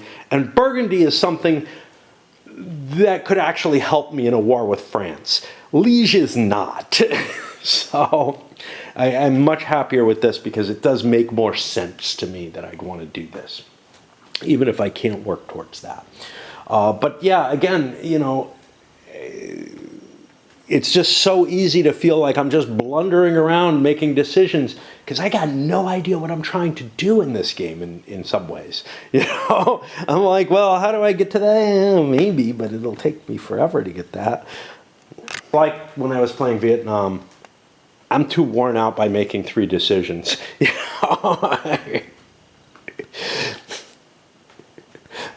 On that game, it was coming to, I would come up here, I would investigate the board, I would study everything, I would figure out what the hell I wanted to do, I would move 1 piece, do 1 action, and then I'd be like, I'm wiped out, man. I can't keep going. At the very least, with this, it's giving me a more interesting story than that did. That's always been one of the problems with Vietnam. Because it's a counterinsurgency, there's no front lines or anything. Everything's just like this mishmash all over the place. I'm hunting stuff. It can get kind of okay at times, but it just doesn't whet my appetite enough to keep wanting to play, which is why after several months I packed it up. So after several days of fighting against this one boss, and I mean not continuously, obviously, in my computer game, I showed the closest to any kind of excitement that I'll ever show. I clapped my hands once. It's funny because, I mean, and you can tell from, my voice in the videos and whatnot, I can get angry and upset very easily. I slam the table when something goes wrong and everything. But for me to actually be, pleased, relieved, whatever, that something completed. It really has to push me very far. And it's funny because, you know, in gaming terms, I know that there are people who will like get a great roll and jump up and go, yay, and all kind of stuff like that. And it always feels so weird to me to see that. Whereas when they slam the table and curse or something, I'm like, well, they should have better control, but I kind of understand that. Anyway, so for the Austrians, I'm trying to figure out this defend the empire. It has the same kind of problems that the English goal had. Owner vassalized two or more of Brescia, Franche-Comté, Namur, Luxembourg, or Holstein. Now, I look at each of them. Brescia is part of Venice. Most of them are part of Burgundy. Holstein is a vassal of Denmark. So none of these are going to fall to me easily. It is possible I might vassalize Venice. So that's the direction we're going to go in and see if we can manage that. Because, you know, this is an initial one, right? We should be able to reach for these. Of course, there are ones in the old EU that, like, you know, in any given era, we're like, no way you can do this. Okay. I would love to do this. I'd have to rearrange to get it. So what we're aiming for is to try to get the subjugate. We want a royal marriage. We have to have a cube in one of the target realms. We have a cube over here in Venice. A royal marriage with Venice will help us in the Italian wars if need be. Trying to get, you know, a marriage with Denmark or something, that doesn't even really help us because this is a vassal of Denmark's. We're not going to own or vassalize it. But that's what the goals are, right? Own or vassalize. Yeah, so it's like, unless we're going to war with Venice. Now, could we vassalize Venice, and what would happen to its vassals? I don't know. But I think we can vassalize them, and worst comes to worst, it loosens the issue, I think. So screw it. Again, I'm tired of trying to look everything up and try to plot out and figure out how all these webs work together. So I'm just going to fucking play this royal marriage. That's what I'm going to do. And that'll get me a marriage on Venice because I have a cube in one of their realms. And this is an alliance that doesn't work for us. This will. And we're hoping we're doing things right, but if we're not, screw it. Because there's only so much I can take. You know, I mean, I have enough trouble playing the smaller Euros, things like Le Havre and stuff like that, where I have to balance all these fucking webs that are, you know, so much less than in here.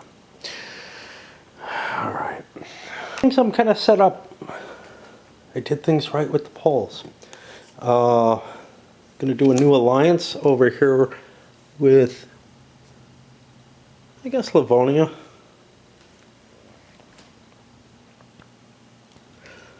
It's bigger. That seems appealing. So that's going to cost me all 4 cubes. But it only costs 3 because I have a spy network in place. And that will create, I remove 2 cubes, any 2 cubes, well there's only 2 there, so they'll be mine, and add 2 of my own there. Then if you and the target NPR are both at peace, well actually I could go for something else. I put my cubes here with the hope of, I don't know what. I know I did that. I know I did that intentionally. I think it was because I thought I needed this here. So, oh, I owe some money. Uh-oh, that better be a 5. It is. Okay. So I don't know if I want to do Livonia or not, because I would get 2 cubes somewhere else. recover.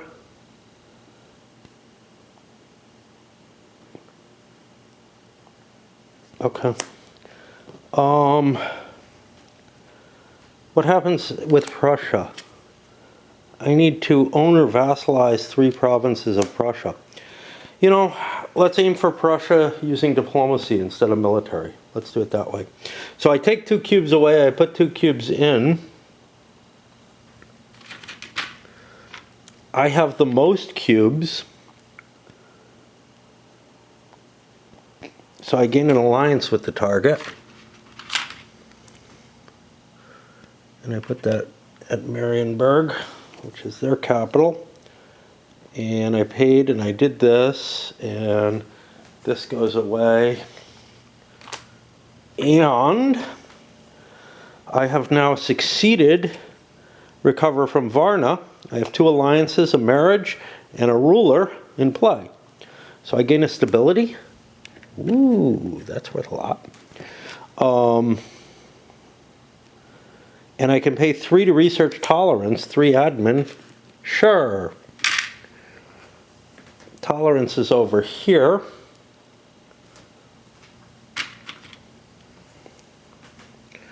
So I get one of these. That gets me 2 victory points. Okay. And what do I get to it? During phase 3, when adding religious problems, I add 2 less than normal. That's going to be a big deal, because I have some Orthodox areas that have been problematic. Twice immediately after rolling for an area, you may re-roll the rebel die. Will I remember this? Probably not. This is the kind of thing that I had a problem with, you know, games like Advanced Civ that had, and Age of Renaissance, that have just too many different effect cards in play. You know, I can keep track of the 4 events that are sort of in play on any given turn, most of which are not, you know, a big deal. They're just, you modify something. But some of them are quite large rule sets, you know, things like the 30 Years' War in the old EU. But when I've got like a table full of cards to deal with, yeah, that ain't gonna work anymore. That'll get me to the Turks. Turks, I'm going to build my army. That costs me a cube, 12 bucks. I build all of these. It's a lot of money. It's a huge army. Can I build them all in there, actually? I can build 1, 2, 3, 4, 5, 6, 7, 8, 9, 10, 11. Yeah. I have connections everywhere. That gets me expand the Dev Shirim system. Have all your troops gain a claim in northern Anatolia and Karaman.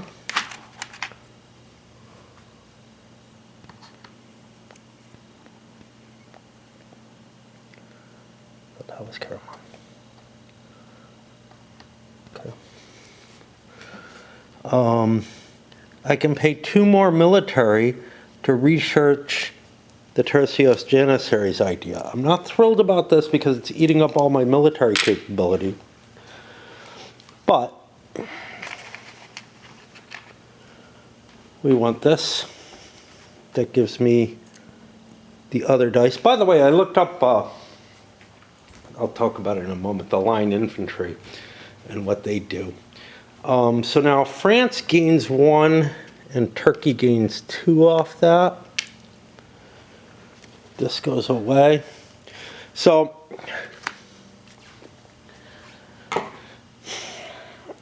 this game does not focus only on military technologies. It has ideas that apply to all to 3 different sectors, and the military ones are specific things. So, you know, if we look, they have these little tiny differences rather than kind of handling, as the old EU did, a broad-based concept of, yeah, your technology is just better. Your troops are just going to fight better. Okay? So the Janissaries tercios. Tercios in the original EU was something that only the Spaniards had. They had in one period under certain conditions, and if they were defeated with their tercios, they no longer had them. You know, it was like they had to have, and I think I mentioned this before, but I'm not sure. But what happens when the line infantry gets researched, the tercios are discarded. Now, the line infantry do exactly the same thing the tercios do. I would say that these aren't really the tercios, nor are they the Janissaries. What they are is some kind of movement from medieval infantry to, God, you know, the Renaissance infantry, whatever. But you have far less, far less stages, sort of. You know, you have these little bonuses and whatnot. So, for example, canon probably would correspond more to the move from medieval to Renaissance in EU. The tercios is probably the next step in the military setup. I'm not sure if it is actually, because tercios might be part of the Renaissance infantry situation. I don't recall what the levels were. But basically in that game, you have two technologies. You have land technology and naval technology. And that's it. And everything else in the game is kind of programmed into the events and nothing else. And here you have all these various different, you know, ideas, almost like a tech tree that you can operate through. Let me move the boat. Yeah, I know I'm pacing around and whatnot. And it's kind of, I don't know, you know, obviously there's more changes going on throughout Europe than were represented by two military technology tracks, right? So this does a better job of showing, you know, all kinds of different ideas, which is why they're called that, that held sway in various ways. But in terms of the military itself, I don't think it handles, at least from what I can see, the same sort of flow that the technologies did in the old EU. I don't know, because this gives specific game advantages. Of course, some of them are kind of gamey, but you know, the fact that you can have artillery is a big deal, but that was present in the other. I'm still very worried about hey, first of all, you don't just get them for free. Like, no matter what, you have to figure out a way to pay the research cost. And the research cost is quite high. So it could be quite possible that, say, Austria makes it into the Napoleonic Wars without cannons. And that bugs me. It just bugs me. It probably doesn't represent what it sounds like in the, you know, under that weird circumstance, right? What it probably represents is, you know, a much weaker artillery technology, you know, usage throughout their army and everything. Because probably there are advances that are happening more broadly, and just the fact that you didn't take that means you're not going to be, you know, up to date on the siege warfare. You're not going to, you know, have as effective an artillery set. So you're just behind in the technologies. Not, you've never figured out how to use a cannon. You could say the same thing with civilization. Hey, how come we don't have pottery, man? What are we doing, walking around with wooden bowls? You know, I don't know. Only 4 people could have sail making, you know. So again, I think there's an abstraction baked into these. But the thing that really worries me about it is that I don't think that there's a way to get rid of these initial 9, except by by researching something and discarding one that nobody's on. So if everybody's got cannons, it just sits out there, right? And technologies outside of these original ones, I don't think they can come in but by event. They're not going to show up the way that these do. Now, some of them, I think, come in on different ages. Yeah. Well, maybe I'm wrong. We got ideas there. Yeah, the era is listed up here. But it's just troubling because I think if you were playing that age, those would be shuffled in and maybe some of these wouldn't be there. And I don't see a mechanism that, like, you know, just sort of ages these out in any sense of the word. Sure, the Janissaries disappear when the line infantry comes in. The line infantry just replaces them, though. It's like, well, you've got the best technology for infantry because you researched it, and then somebody else found something more clever. Now, what bugs me about that, I don't know what the line infantry is supposed to represent, but basically, I would argue that by the era of Gustavus Adolphus and his reforms, that the tertios term no longer meant anything, and that he had actually instituted reforms to the military that were as shaking, as actually more so, shaping the way warfare was performed in that period. And, you know, you could make arguments also, well, those were things that were taken from the Dutch, actually, you know? So you could make an argument that, like, well, the tertios thing sort of drifted and the Dutch learned it and whatever.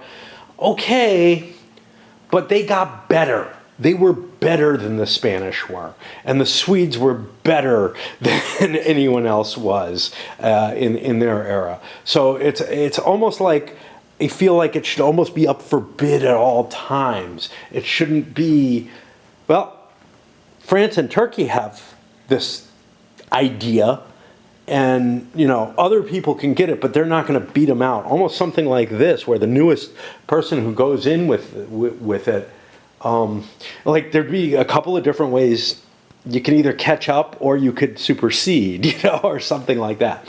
I don't know. Anyway, that's all I'm doing probably for the day. I know it's not much. I kind of forced myself to come up here and to play one round around.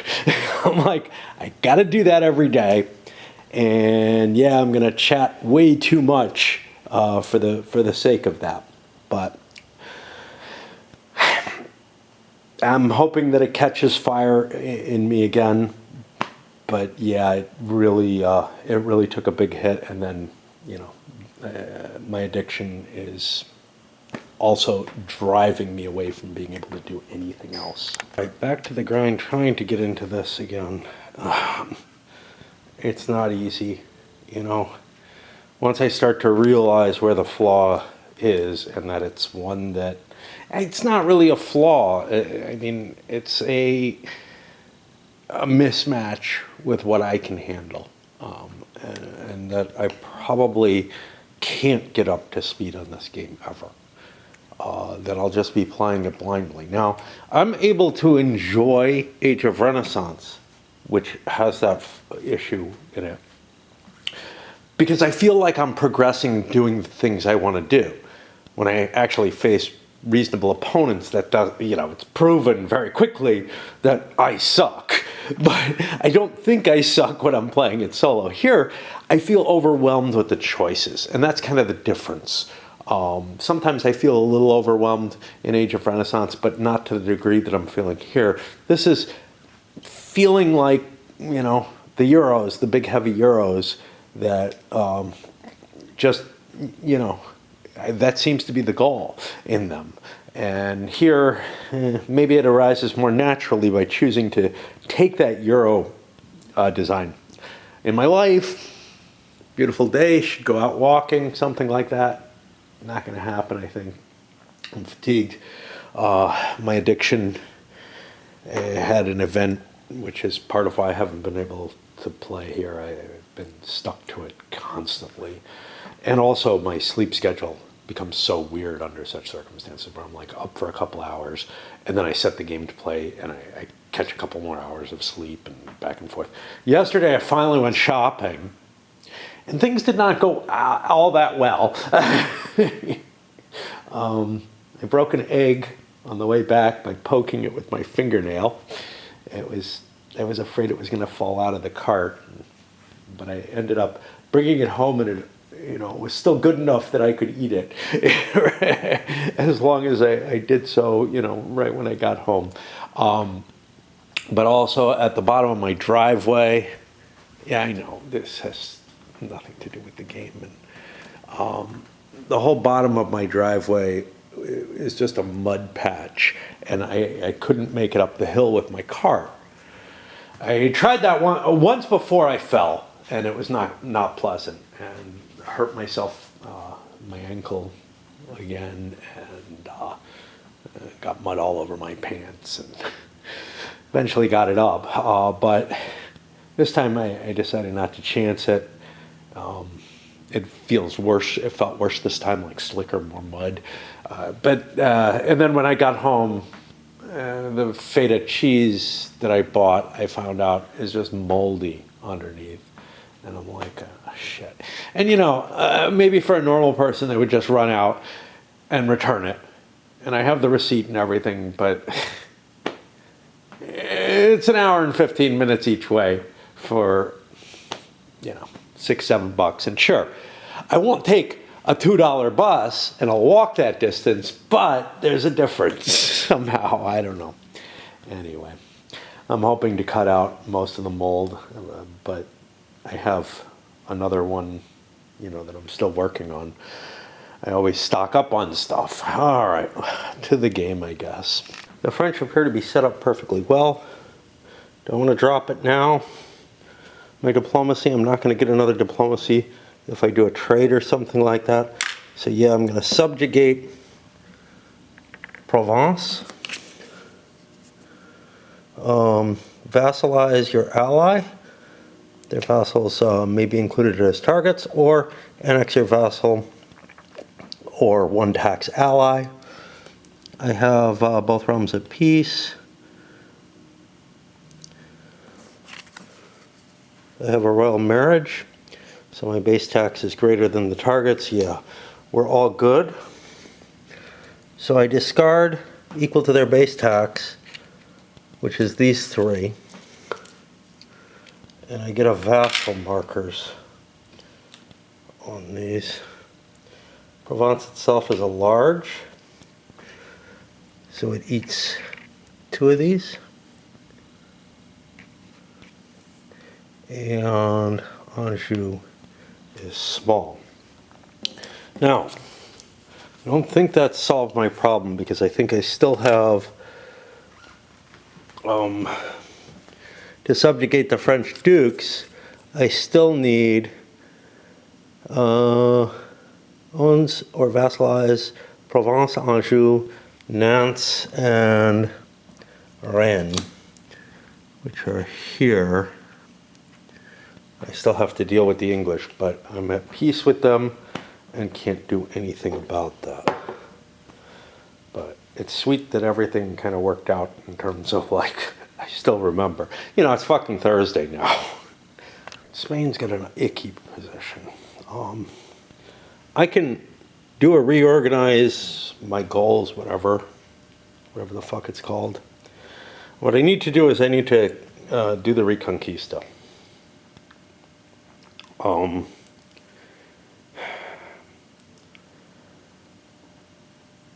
And to do that, it'll cost me 1 military cube to raise an army, 1 cube to declare war. A fight is triggered here because I left my damn navies out.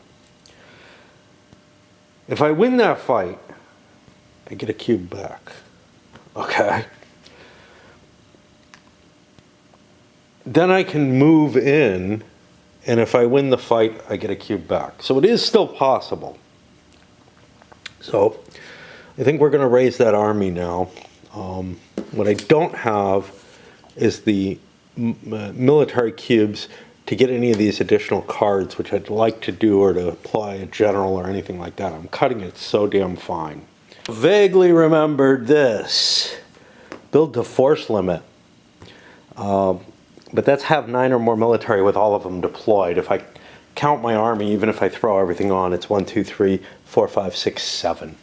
So, you know, and yes, I have a thingamabobble over here that would allow me to increase manpower once more, but it's not quite time. The advance of this territory will help. You know, as my area grows larger, I'll have a chance of achieving that.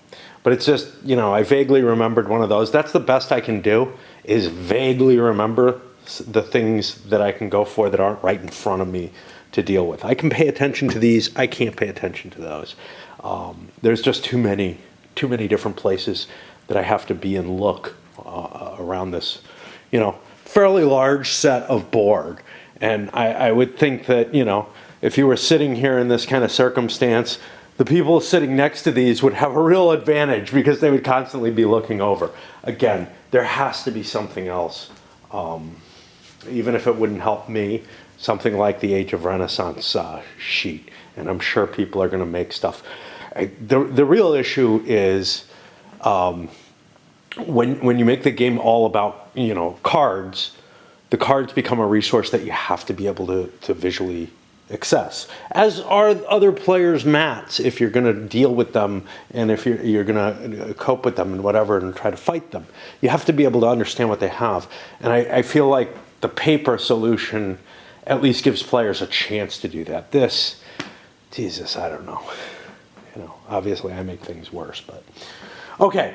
So let's raise an army and hope that we're doing this right, because otherwise, of course, we've screwed up completely. And I have, I'm not going to buy Cav. It doesn't make a lot of sense to me. So 2, 4, 6, $8. Do I need this big an army? Probably not.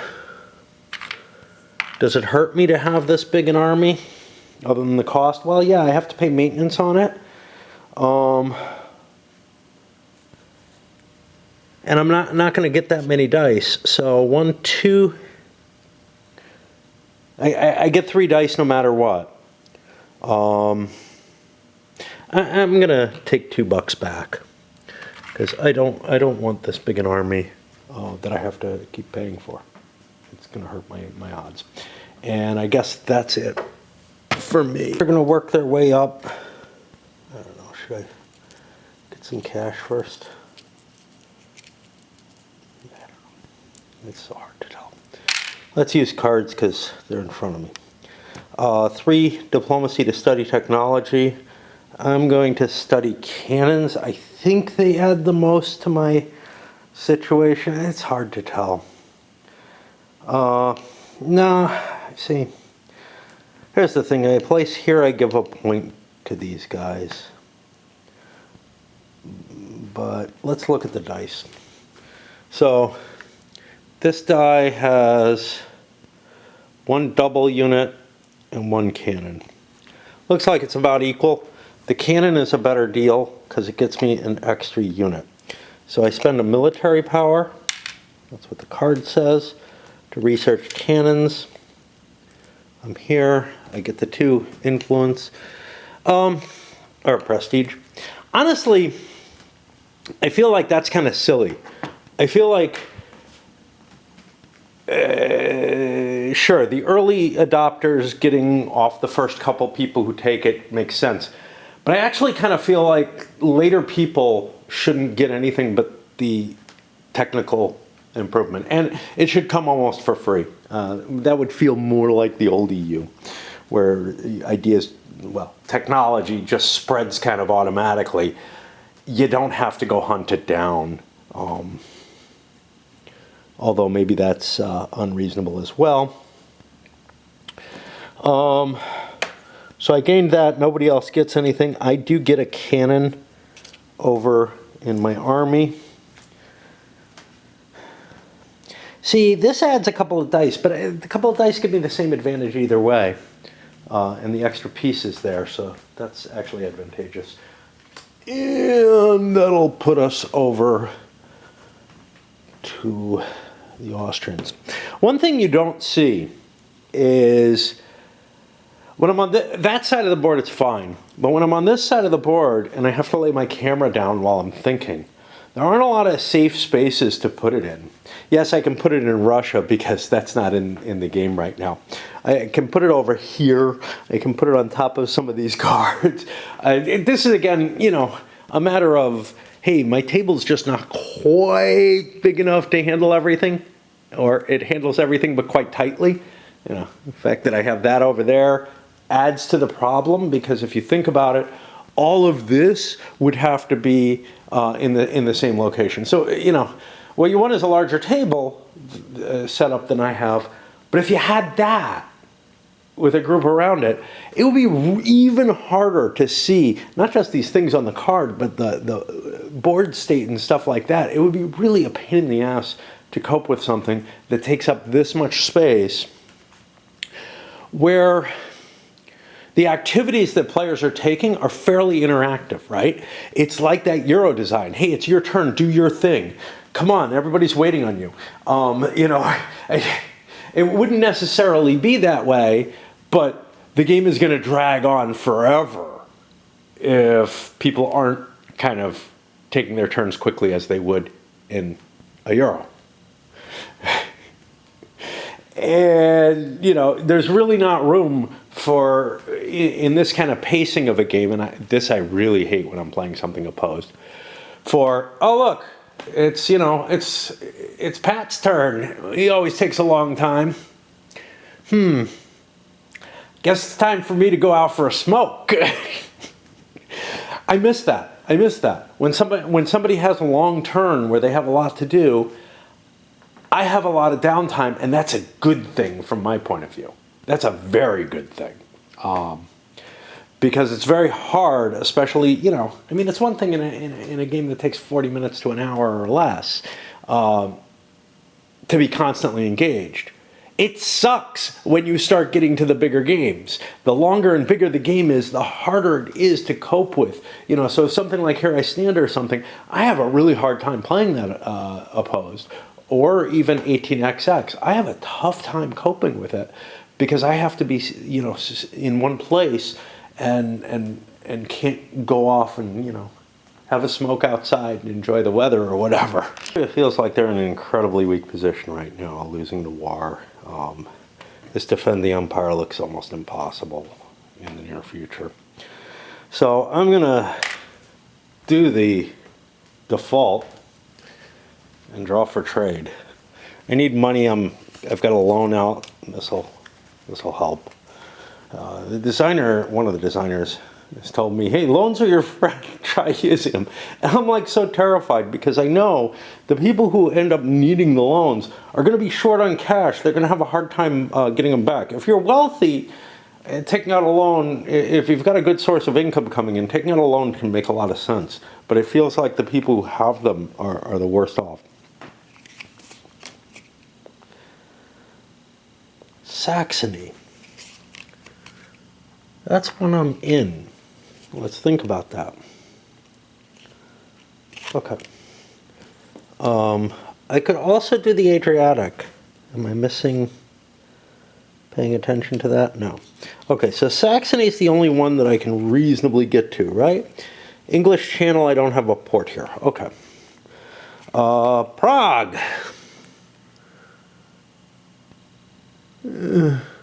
Doesn't look like I own it.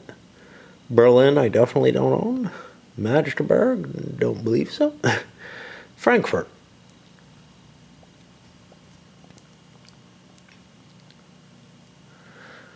I know Frankfurt's fairly far west, but it's kind of hard for me to...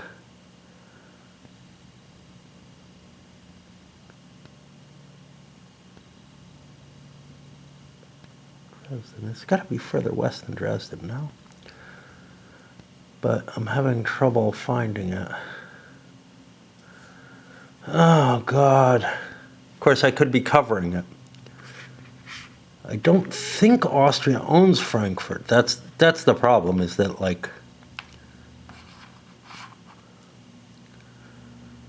Oh, there it is. Okay. And it's a capital. I don't know, you know, if it has anything else or any vassals or anything. So if I score Saxony, I would be getting one key, $5. It's worth it. There's no one else in there. It's almost impossible for someone else to get trade. I mean, they have to be sharing your trade zone, and then, you know. I could pay off my loan now. I don't feel like I need to quite yet, but I want to do it sometime fairly. You know, I want to do it before I take my pass. Is basically what it comes to. Cards are kind of interesting. Not all of the hold cards, not all of the whatever they're called, visible cards, I think, because they have the eye on them. But the Spy Network in particular, because it gives a bonus to other cards that, you know, most of them you want to probably use the functionality, get it out from in front of you, because it's kind of annoying to have a lot of stuff in front of you. It confuses the world. But these in particular, you kind of do want to keep forever, because they give you a reduced cost on everything. You want to keep one of them. I don't think accumulates. Anyway, I look at my holdings. I don't have a hell of a lot. Don't have a lot of money either.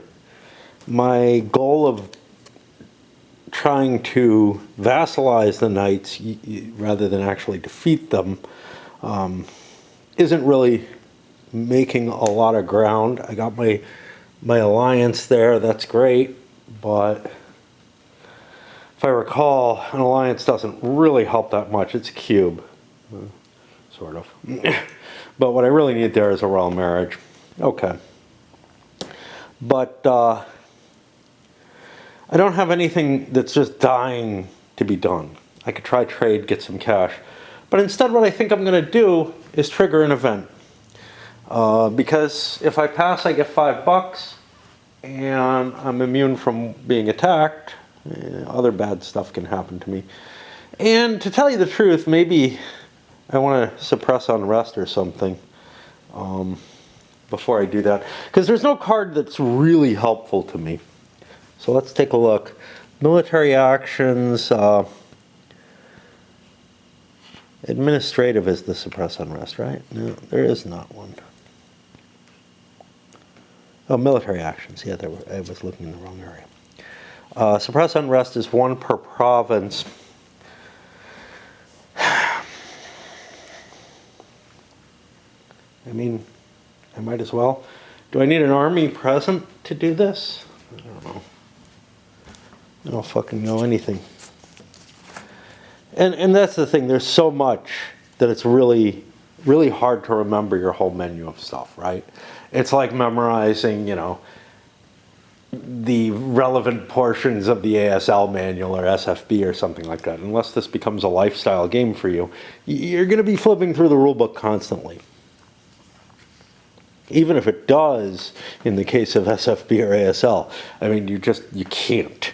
But I'm looking for it here.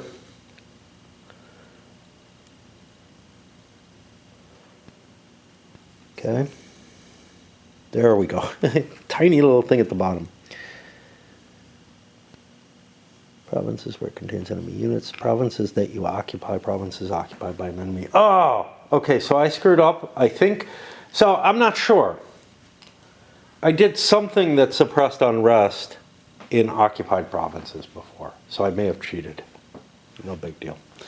Can I suppress unrest in vassals? I don't know. It says your vassals. Yeah, okay. I don't know if that's ideal, though. My army is there. So I'll just spend a cube and flip this. Although, do I have tolerance yet? I don't know.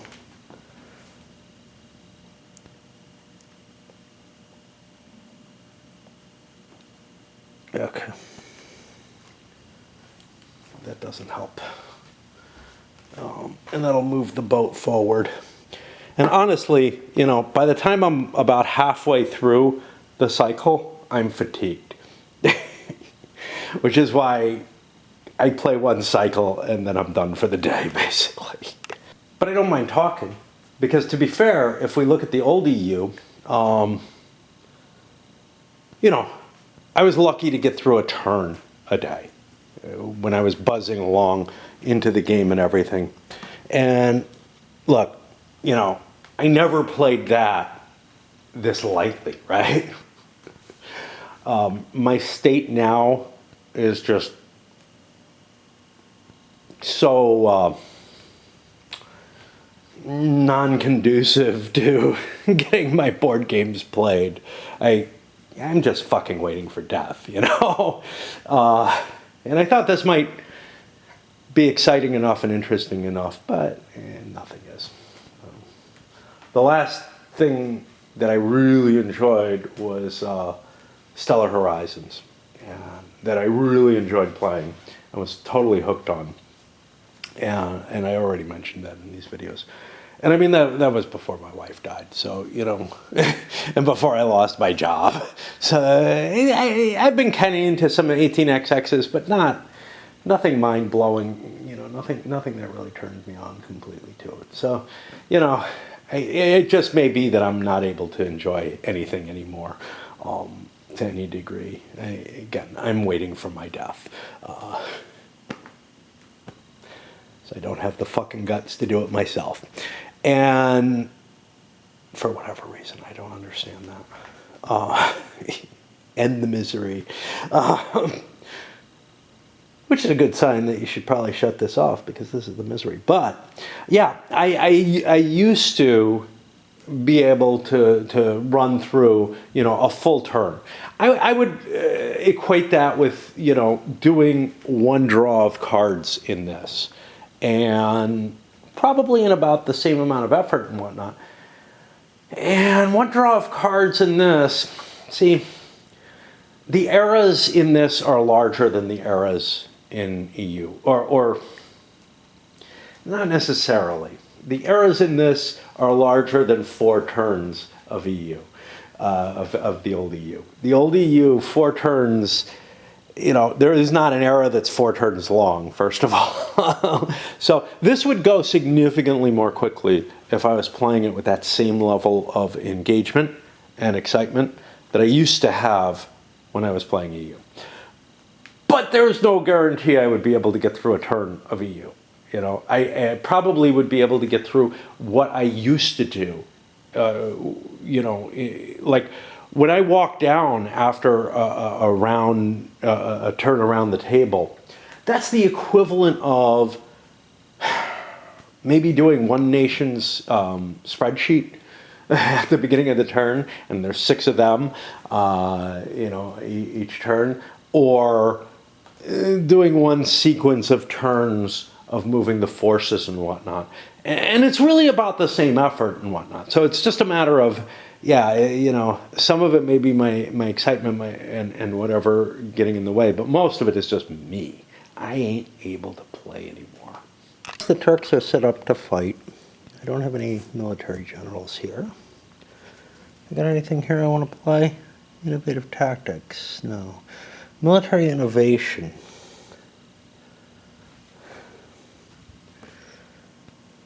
I can research any military and play.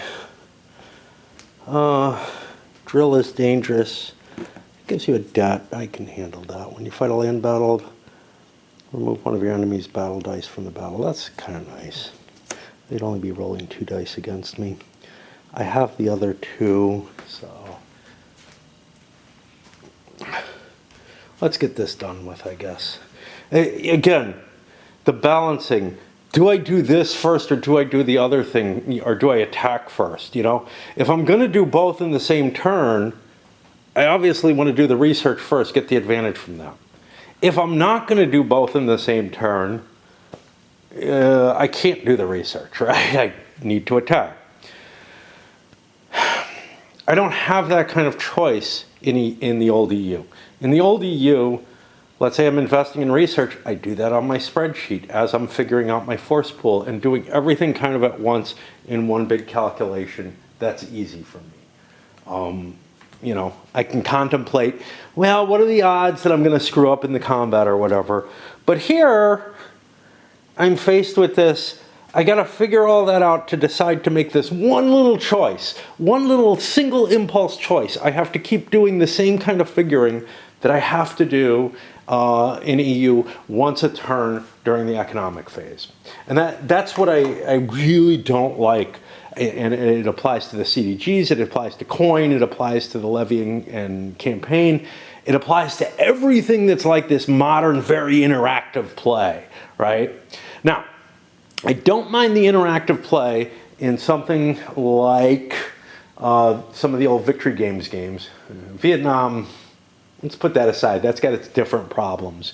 But in Korea or Civil War, I've got a lot of interactive play, but it's not like I'm making all kinds of different decisions. I'm making the military decisions. That's it within the interactive play. That's fine. You know, that's a pulsed play. I'm good with that. But when I have to mix up, you know, my economics in with my military and all that, and my technology and all kind of stuff, all in one bunch of decisions where it's all mixed together and I select the one that needs to be done right away, then I'm going through this massive optimization problem every time it's my turn, instead of, you know, in the old EU, making my broad strategic decisions, and then it is a pulsed game still in terms of the military, but enacting them using the military rules alone. I don't have to worry about, well, do I want to send out a traitor right now? And this does actually capture some of what I don't like about the EU computer game being a real-time game, the RTS style. Because the RTS style means that unless you put it on pause all the time, you know, but even if you do, you're constantly being forced to assess everything and decide, can I afford to do this little thing now? Can I afford to do this now? I much prefer, you know, in fact, it was one of my big gripes about it when EU, the computer game, came out, was that it was an RTS rather than a turn-based game. I'm like, the original was turn-based, stick me with, you know, something that lives with that. The RTS style meant that I'm constantly putting it on pause, figuring out what's going on. If I was playing it opposed, and it's designed to be able to be played opposed, you can't pause it, which means you're constantly scrambling all over the place trying to figure out what to do. And it's kind of like, you know, I don't know what the fuck, juggling cats or something. I can't even imagine playing it that way. That sounds hideous. It's bad enough having to pause and look at everything and decide what things you can do at any given time. And you're contemplating everything, right? You're contemplating your military operations at the same time, you know, and I don't like that. And I don't like it here either.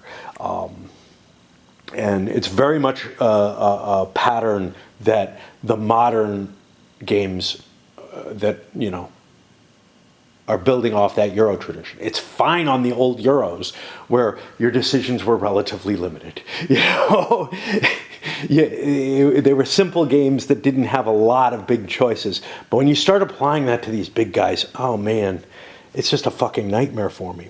Anyway, what were we going to do? We're going to say screw it to the military for reforms because, again, I don't want to have to think. I don't want to have to try to optimize over time in the future at the same time as, you know, it's just... so I guess what we're doing is we're going to declare war, which I think costs 1. I'm not going to fucking look it up. We're going to declare war on Moria, which includes Athens now. Moria is the leftover from Constantinople that I fucked up. Somehow we got peace. I don't know. I mean, nothing would have happened the way it did if that had been the case. Okay, I'm not in place in anything of theirs, so I don't have an automatic battle, so I get to do a military operation for free. That puts me into here. That generates 2 soldiers. We're trying to remember and not look everything up, because if we look everything up, the game is going to be even more miserable. Okay, 2 generals I think doesn't come, or two soldiers doesn't come with a general. What do I have? I have cannons. I have a cannon in this force. I have a horsey in this force. I have 3 dice. I have no general, but I could put one in. The one I put in would give me three general dice. I'm going to, because I'm expecting he might die or something at some point. Like the cards are going to kill him anyway. So I look for my leader chit. Ah, he is already in command. Yeah. We're way in the lead on this fight. Okay, we get tons of hits. If there was a general, we would have hurt him. And the enemy comes back. Still with 3 dice. I don't think we have anything that prevents that. They get a double hit on us, but they do not ever have the technology that that the major powers can have available to them. Again, feels weird. Now in this case, the Ottomans should have a higher tech than the Byzantines at this point. But again, the old EU, all the nations have their own ideas and everything they're participating in. And unless I missed something, there's no mechanism in this game that says, you know, all the major powers have it, or all the major powers in the West have it. That was one of the nice things. They had technology groups. So, and the computer game also did something like this by, hey, if you're near somebody, their technology kind of bleeds over to you and you just get it. You don't have to play a card to do it. You don't have to spend a resource to do it. Anyway, we succeeded in our battle, which means we get a cube back. We did take a loss. We'll take that in infantry because it's the worst stuff. These go away. We don't get to do anything immediately off that. The ship moves, and I don't know if I'm going to be back. Ever. Fingers crossed on that one, but, you know, I don't know if I'm going to be back today. It's still early in the day. I mean, it's before noon at least. I got up stupidly early, but I'm probably going to take a nap and whatever, and who knows. I think both for the English and the Turks, I cured an unrest situation, but I also think that they could have been automatically cured. I think I cured it using cubes in a way that wouldn't have been legal, but I also think that the events that both countries had could have cured them.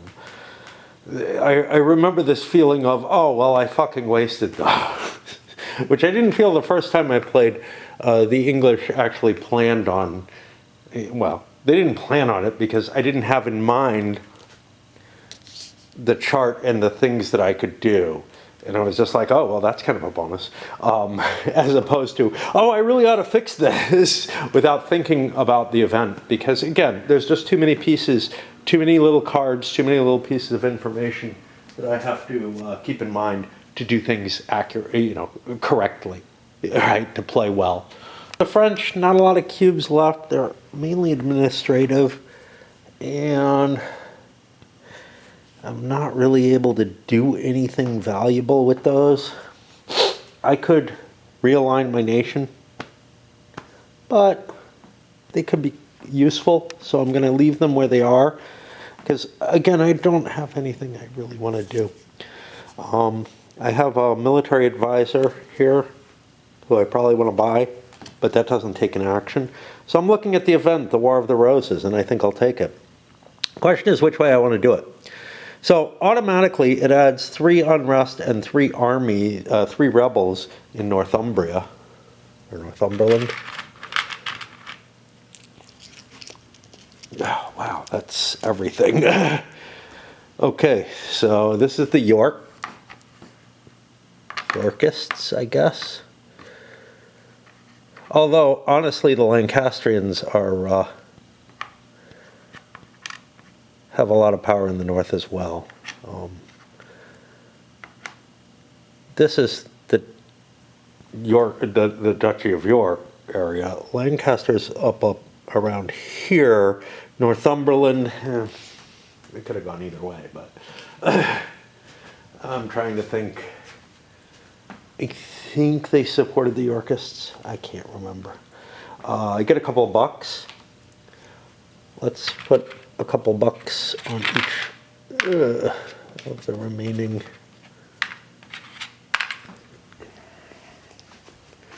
events. I don't get to see the other one yet, but I will in a moment. I just want to make sure I get this. And now I have a choice. I can choose for the English to crush the rebels, in which case they have to exhaust 2 armies, which is problematic for them, right? I have to view it the right way, right? So I have nothing available, I only have exhausted. So that would actually exhaust troops that are deployed already, rather than just, you know, a free levy or something that comes from my available troops. So that's kind of interesting. Or add an unrest in Wales and Wessex, but the English would then gain a military point and 2 prestige points. They're already in the lead in prestige, so maybe I don't want to do that, although it's real early in the game. Letting somebody run out ahead might not be such a bad idea. A lot of times in these multiplayer type designs, the advantage is to not be the leader, because everybody gangs up on the leader, right?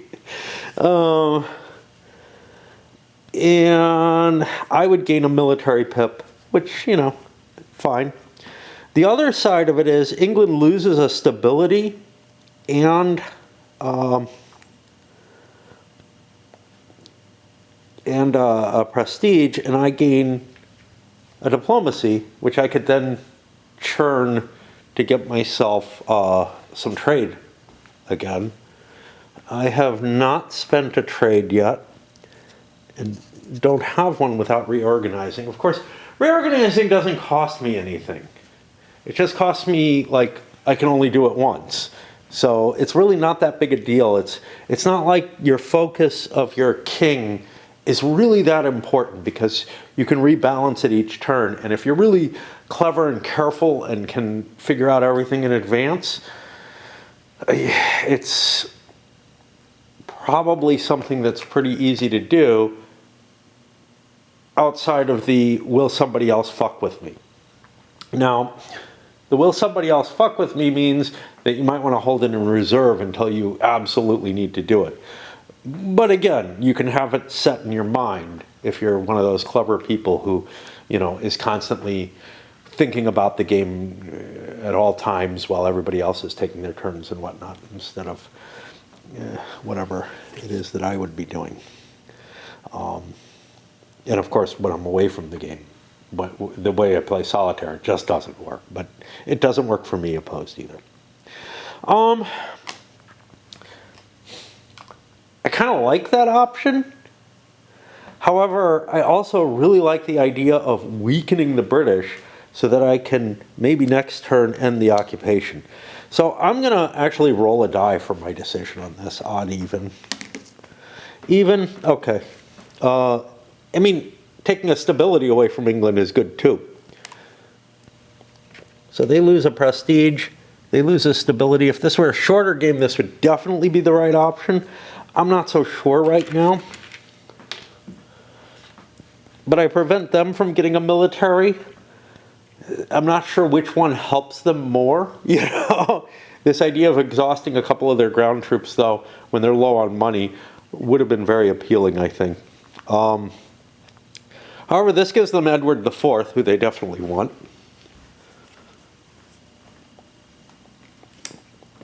So Henry has been executed, I guess. Now, here's what's fucked up. And you could argue this is because of the Lancastrians now. Because we just added Edward as the king. Well, the Yorkists should be in favor of that. So why is the rebellion up here? Well, much of the war was up there. Although, honestly, it's a little harder to buy. Like, this makes more sense in Henry's period than it does in Edward's period, right? Edward's period, we'd be fighting more in this area, I think. I don't know. But anyway. Have we done everything? We moved the shit. I gotta keep track of everything. We didn't exhaust 2 units. We're not gonna take an artillery. So these exhaust. I don't know what happens if we don't have any.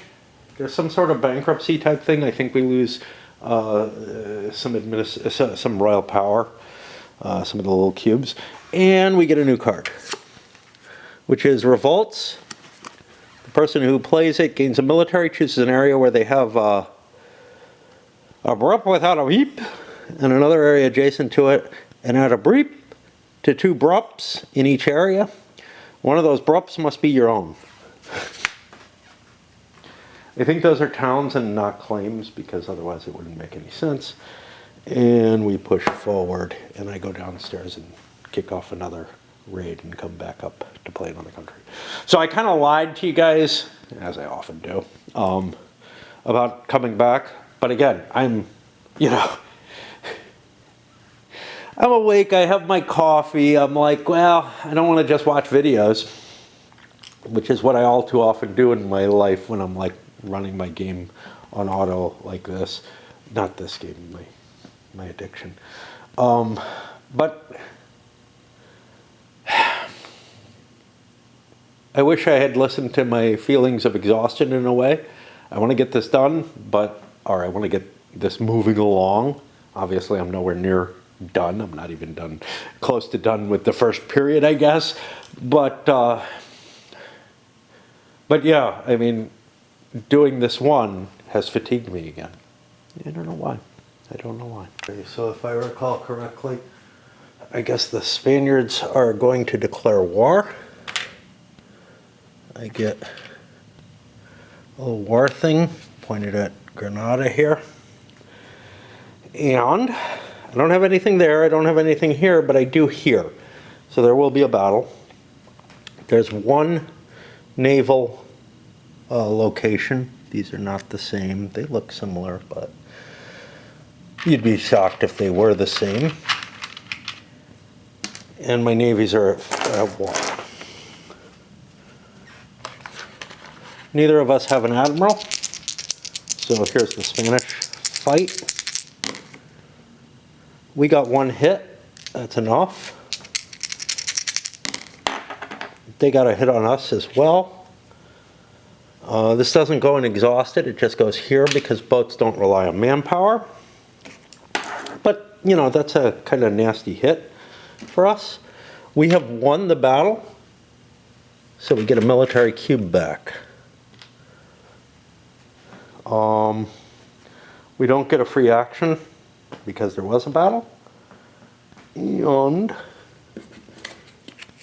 we could apply any general or whatever that we want next time. So this moves forward. So that was a nice quick one. That's how they should go. I got to go downstairs and click my turn and come back. So the English are in trouble. The English have a full-scale revolt going on up here in Northumbria. That's not good. We're going to start seeing rebel towns if we don't do something about it. We don't have much of an army. We have 2 infantry and our artillery here under General Brodie, which could move nowhere because the English Navy is in port. Okay.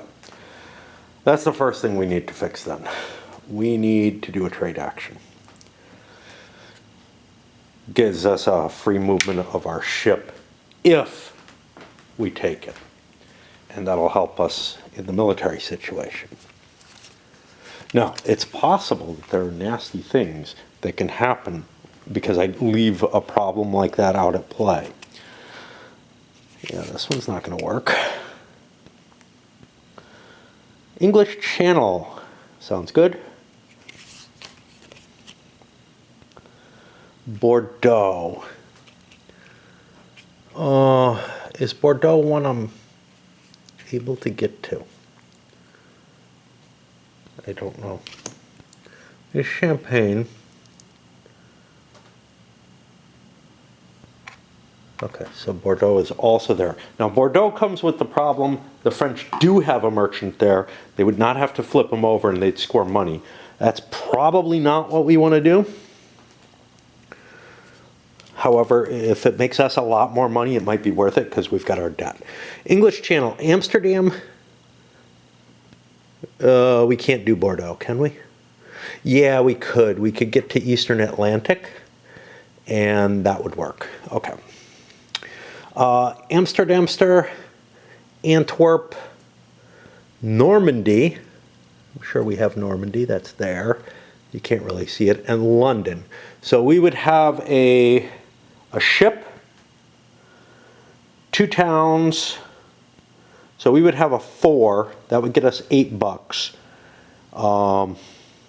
Wait. No, this is the English Channel. We would have a ship, a town, yeah, and the ship would be where we want it. So that's promising. The Bordeaux one, I think we're just going to ignore. We're going to do this one instead. This allows us to transport, God, I don't know how many units.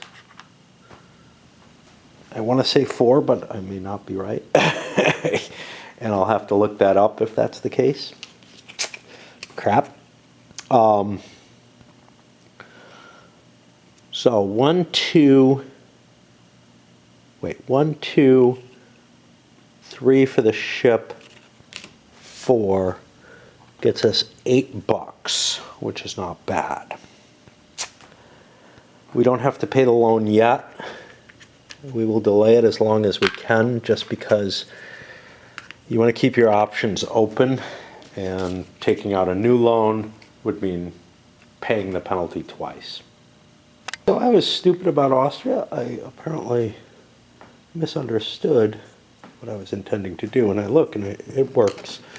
I don't know what I did last time, but we have 2 diplomatic cubes. If I may need to do a reorg here, but if I spend a diplomatic cube for diplomacy here and some money, I can put enough cubes for 1, 2, 3, 4, and I'm looking around, make sure there isn't some little off-controlled thing that I can see. Sometimes they're further apart, you know, like Venice has possessions in the Eastern Med and whatever. Then I can fire off my subjugate, because it's based on, so the royal marriage just bases it on the tax value of this. The tax value of this is 4. The tax value of me is like 11. So I have the double requirement. Vassalization requires an alliance. I have the alliance. That's why I wanted that there. What am I looking for here? I thought, oh, I'm on the wrong country. I'm trying to do Poland, who wants the knights. And maybe I did. Okay, let's think again. Another trade card, got lucky. Adriatic Sea was what came up. I can trade in that. Otherwise I'd get $2 for a cube, which is not a good trade. Probably wasn't a great idea.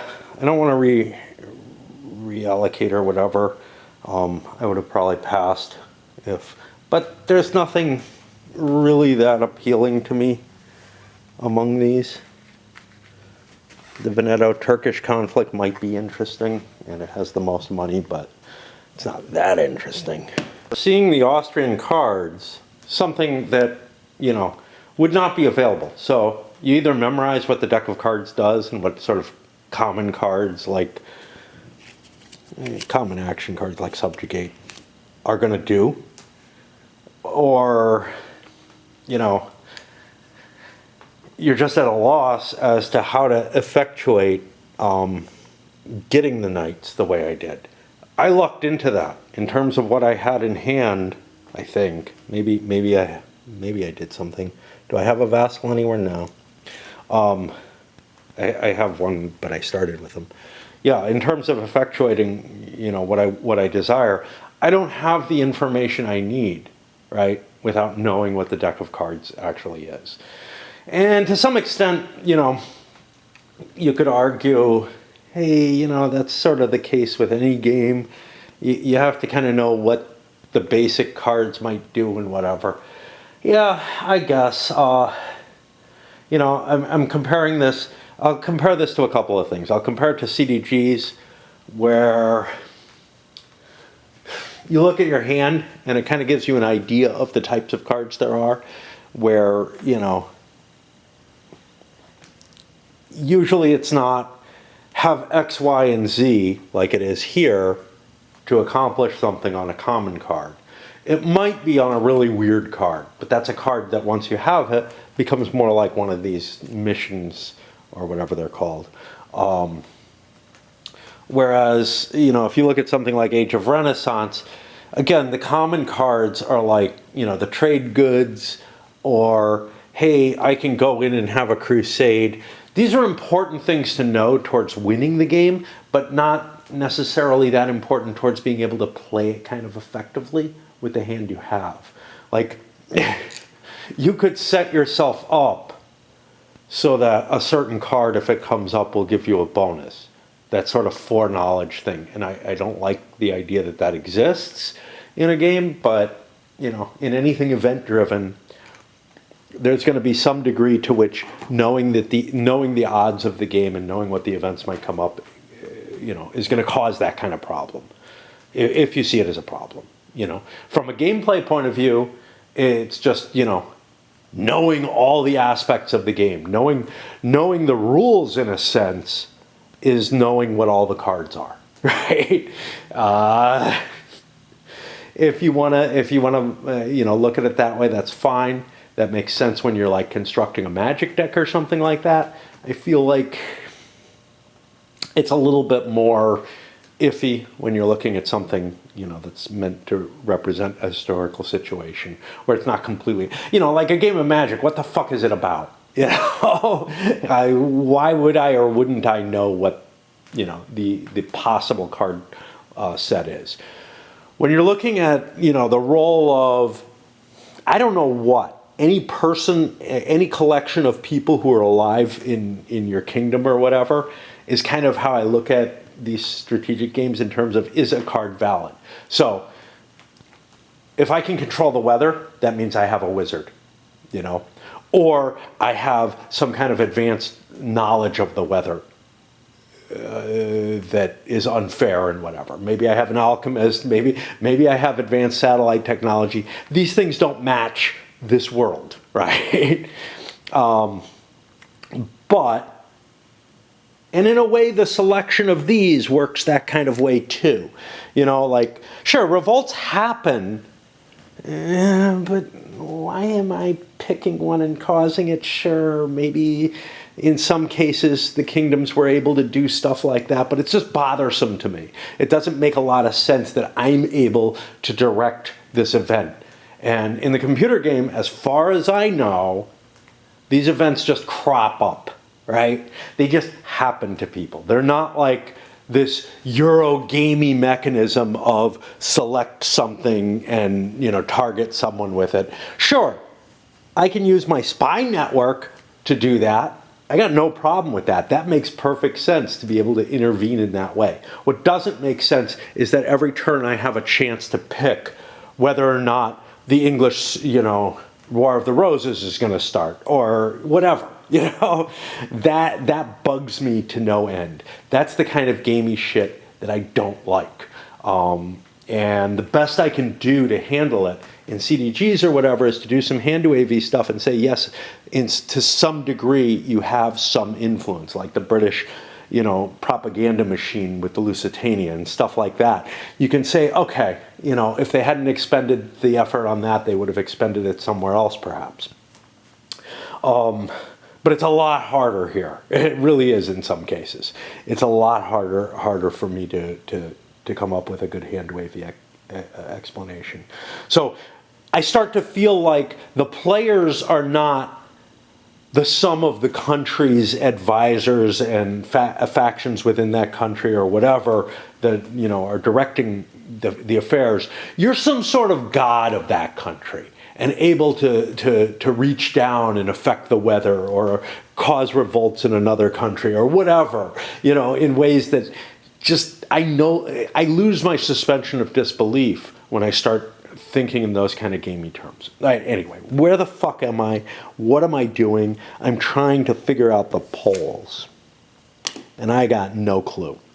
And I know my game is done, so I'm going to come back. Keep coming back to CDGs in these comparison discussions because for me, when I first looked at them, I did not like. right? This is back in the 90s when they were first coming out. There were things I really didn't like about like We the People, and kind of stayed away from the whole set. But what I found was I kind of liked some of them at the higher level that this game plays at. So I want to make that kind of comparison of, am I finding, you know, especially games, the most abstract of them, things like Sword of Rome, I do feel might have some things that go beyond the pale too much. And yet I found myself really enjoying Sword of Rome. Here I stand. I found myself really having trouble with some that had very specific events that, you know, caused problems for me. And I don't feel like this mechanism is terribly worse than what is present in some of the CDGs. Even though maybe my intonation indicated otherwise. I really don't deep down. I think, again, it's like I'm really stretching to make the connection and say that the player should be able to do this in any sense of the word. But I think I could enjoy that if I could get over the other hurdles involved, like the analysis paralysis and the difficulty of coping with all the cards. Now, there's a different thing about having to know the cards in advance. That I consider a different kind of problem. I think what I'm going to do is I'm going to take my little cube. Well, do I want to pass? Is there something I want to do here? There's $4 here. That's pretty cool, but there'll probably be $4 on another one if I want it.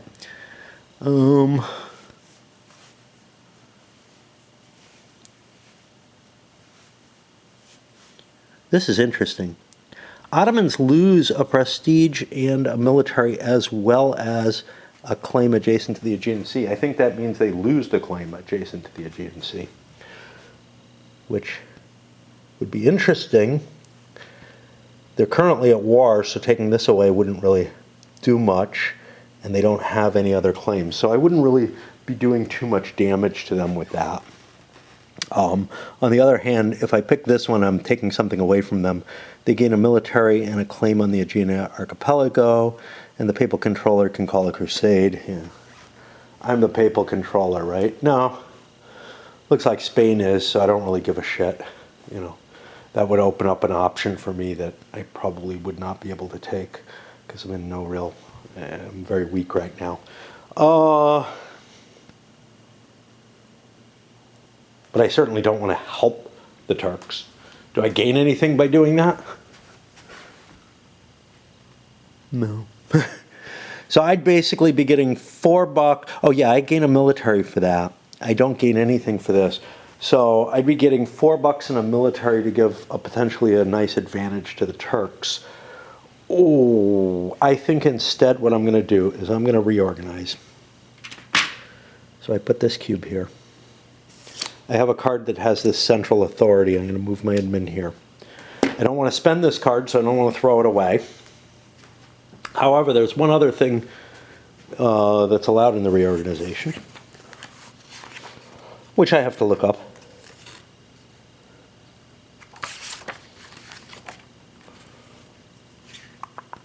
Whatever it's called. Change national focus. Discard up to 3. You may pay 1 royal and 2D to pick one of the cards. I can't afford that, so I'm not going to even worry about it. And I'll just move on. For the Turks, things are simple. I have artillery. I have 2 towns that I want to besiege. Cost me 1 cube to take them both. And we do what I can barely remember how to do. Oh, not these. Let us do this right.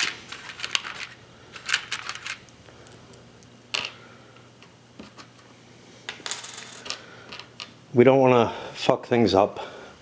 We look for the occupied markers, which I think are over here. There's obviously not enough pieces for something. Oh, there's not enough tray to handle the game well, and that's kind of my problem there. Okay, I have succeeded in this.